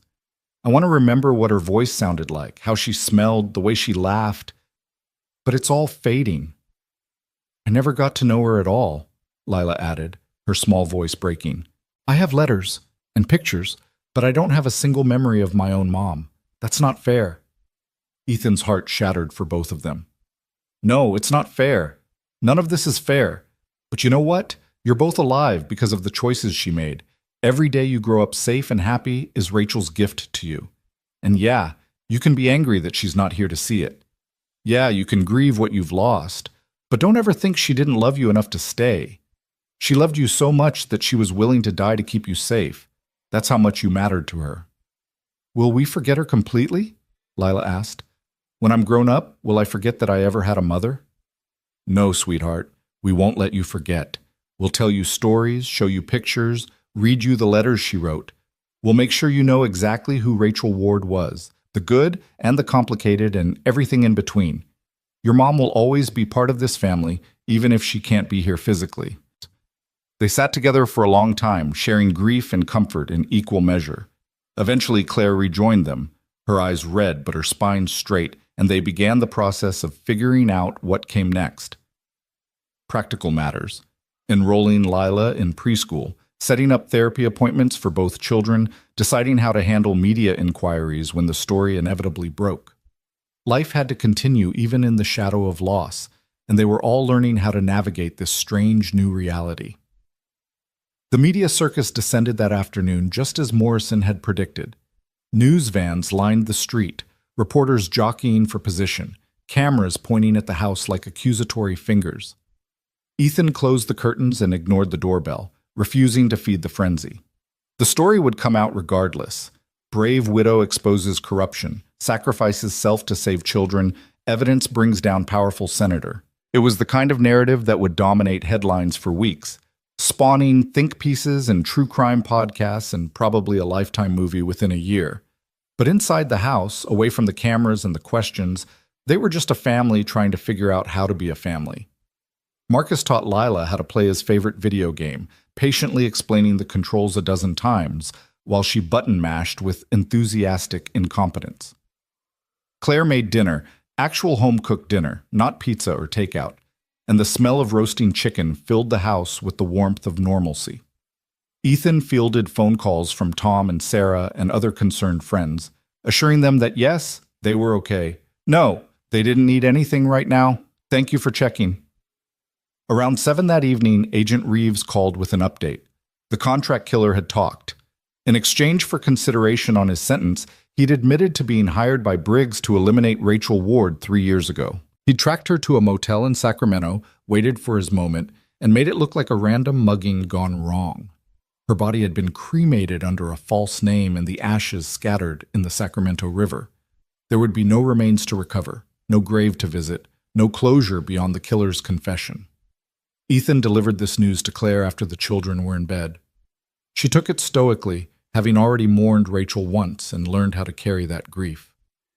"At least we know," she said. "At least we're not wondering anymore." "Does it help? Knowing?" "A little. Maybe." Claire looked at the ceiling toward the room where both children were sleeping. "She bought them safety with her life, Ethan.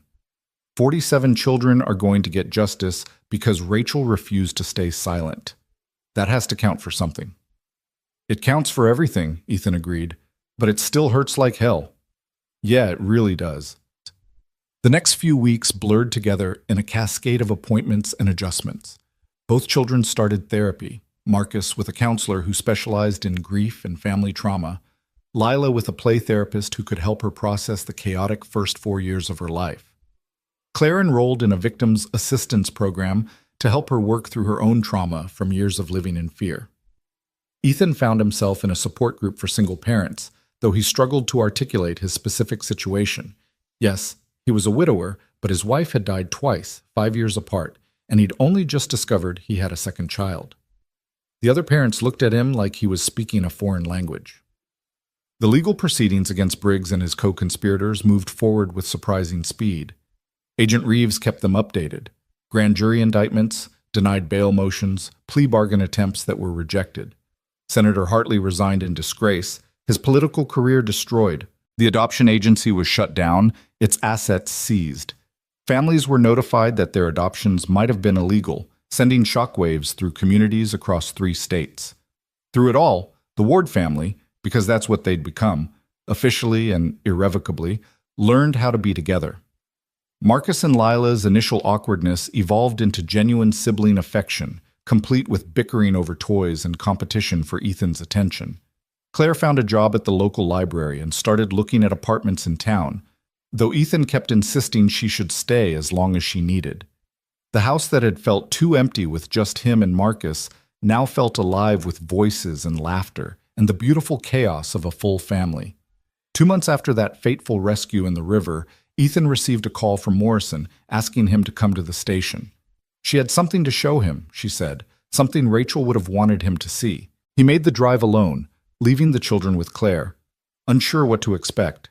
Morrison led him to a conference room where a laptop sat open on the table. Rachel's USB drive didn't just contain evidence, she explained. There were also personal files, video diaries she recorded over the years. The FBI's finished reviewing them for evidence, and Agent Reeves agreed you should have copies. She pressed play on the first video. Rachel's face filled the screen, older than Ethan remembered, thinner, with shadows under her eyes and stress lines around her mouth, but unmistakably, heartbreakingly Rachel. "Hi, baby," Rachel's recorded voice said, and Ethan's breath caught. "It's me. It's July 15th, and Lila is 6 months old today. She's sleeping in the next room, and I can hear her breathing through the baby monitor, and it's the most beautiful sound in the world." The video was dated 4.5 years ago, filmed in some anonymous motel room. Rachel sat on the edge of a bed, the camera propped on a dresser, and talked directly to whoever she imagined might watch this someday. "I need to tell you some things, just in case I don't make it back, in case the worst happens, and you're watching this trying to understand why I did what I did." Rachel's voice was steady, but her eyes glistened with tears. "Ethan, if you're seeing this, it means you found our daughter. It means Claire kept her promise and brought Lila home to you. I'm so sorry I couldn't be there to see it. Sorry I couldn't watch you meet her, watch her realize that all the stories about her daddy were true." Ethan's vision blurred. Morrison quietly left the room, giving him privacy with this ghost of his wife.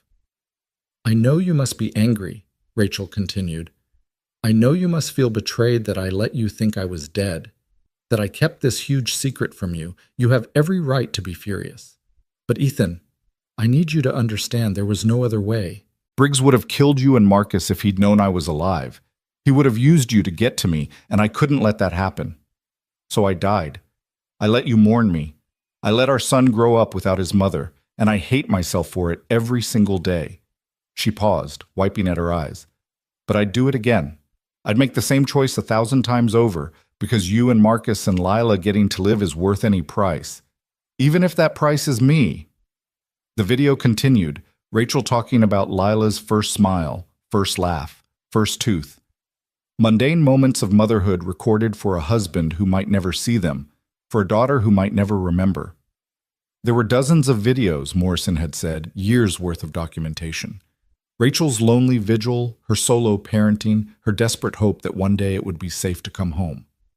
"I'm close, baby," Rachel said in what appeared to be one of the later videos, her hair cut short now, her face gaunt with exhaustion.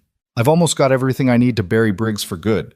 Another few months, maybe 6, and I can turn it all over to the feds and come home. I can meet my son again. I can introduce him to his sister. We can be a family again." But that video was dated 3 years ago, shortly before she disappeared for the final time. Shortly before Briggs's hired killer found her in Sacramento and ensured she'd never make it home. Ethan watched every video Morrison had given him access to, 4 hours of Rachel's secret life, her love letters to a family she'd sacrificed everything to protect. By the time the last video ended, his face was wet with tears, but his heart felt somehow lighter. Rachel had never stopped fighting to come home. She'd never stopped loving them. And in her own way, through Lila and the evidence that would save dozens of children, she'd succeeded. He drove home in the gathering dusk, the laptop containing Rachel's videos carefully secured in the passenger seat. When he walked through the door, he found organized chaos. Claire cooking dinner while Marcus and Lila ran circles around the living room in some elaborate game that seemed to involve dinosaurs and princesses teaming up to fight bad guys. It was loud and messy and absolutely perfect. "Daddy!" Lila spotted him and launched herself into his arms. "We're playing rescue. I'm the princess who got captured by the dragon, and Marcus is the dinosaur who saves me, and then we team up to rescue the other dinosaurs."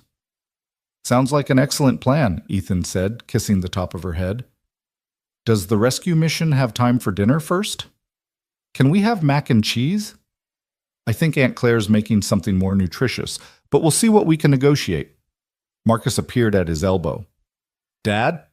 Tom called. He wants to know if we want to come over this weekend for a barbecue. Can we go?" "Sure, buddy. We'll make it a family outing." "Cool. Sarah's going to be there too. She keeps asking me about Lila, wants to meet her." "Then it's definitely time for introductions." Ethan set Lila down and watched her immediately resume the rescue game. "Marcus, come here for a second. I need to tell you something."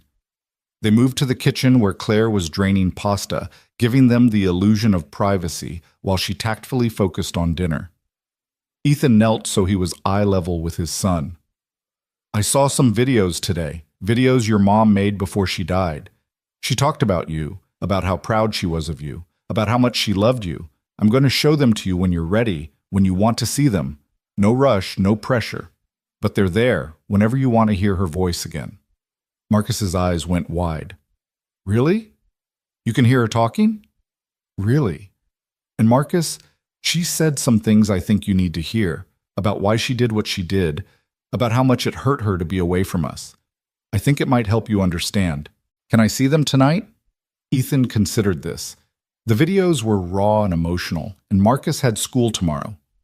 But he also saw the desperate need in his son's eyes, the hunger for connection with a mother who'd been more ghost than person for most of his memory. "Let's watch one after dinner," he decided. "Just one, and then we'll take it slow. These videos are a gift, but they're also hard. We need to be careful with them." Dinner was chaotic and warm, everyone talking over each other, Lila needing 3 reminders to actually eat her food instead of narrating its adventures on her plate. Afterwards, Ethan set up the laptop in the living room and queued up one of the earlier videos, one where Rachel was talking about Marcus specifically, about his 3rd birthday that she'd missed. "My baby is 3 years old today," Rachel said from the screen, "and I'm 1,000 miles away eating gas station birthday cake alone in my car. Ethan, please tell him happy birthday from me. Tell him his mama loves him bigger than the sky and deeper than the ocean. Tell him I'm coming home as soon as I can." Marcus watched with laser focus, his hand gripping Ethan's tightly. When the video ended, he was crying quietly, tears streaming down his face, but he was also smiling. "She remembered," he whispered. "She was thinking about me." "She thought about you every single day," Ethan assured him. "You and Lila both. You were the reason she kept fighting."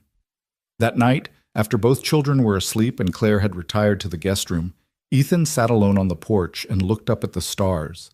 The night was clear, the kind of crystalline darkness that made the universe feel both impossibly vast and intimately close. Somewhere up there, he liked to think Rachel could see them, could see the family she'd built and saved and left behind. "We're okay," he said to the stars, to whatever part of Rachel might be listening. "The kids are adjusting, Claire's healing, and we're all learning how to be a family. It's messy and complicated, and there are days when I don't know what I'm doing, but we're okay. We're going to be okay."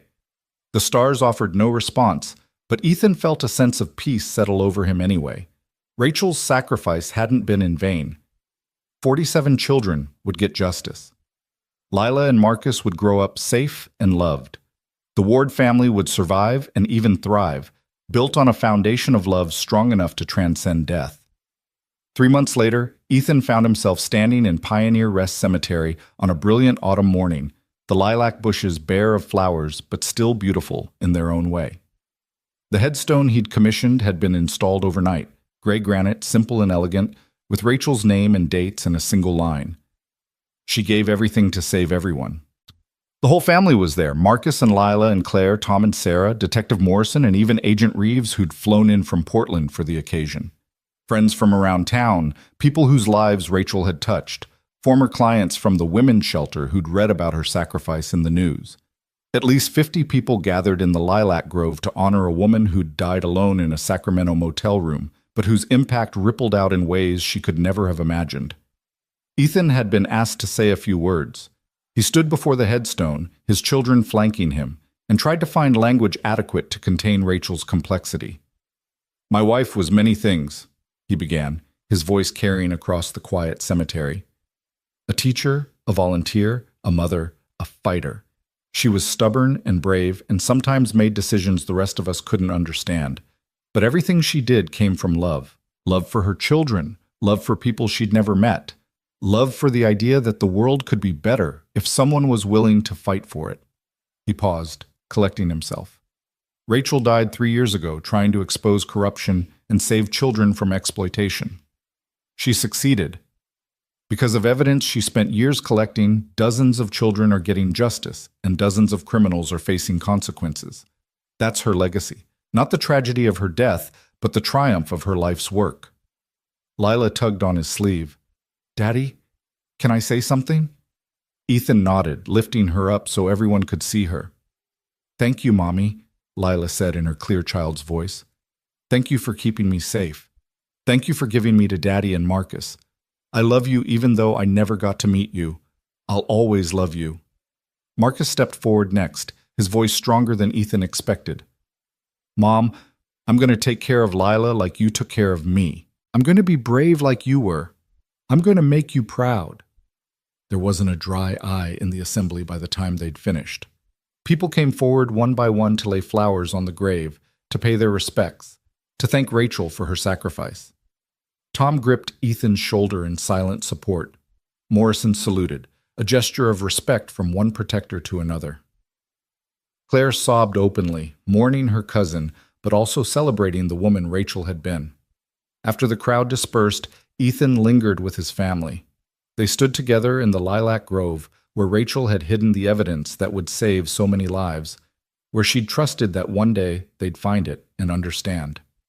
"I think Mommy's happy now," Lila said, holding both Ethan's hand and Marcus's. "I think she knows we're okay." "I think you're right, sweetheart," Ethan agreed. They walked back to the car together, a family of 4 in all the ways that mattered. The grief would never fully disappear. Some losses were too profound to overcome completely.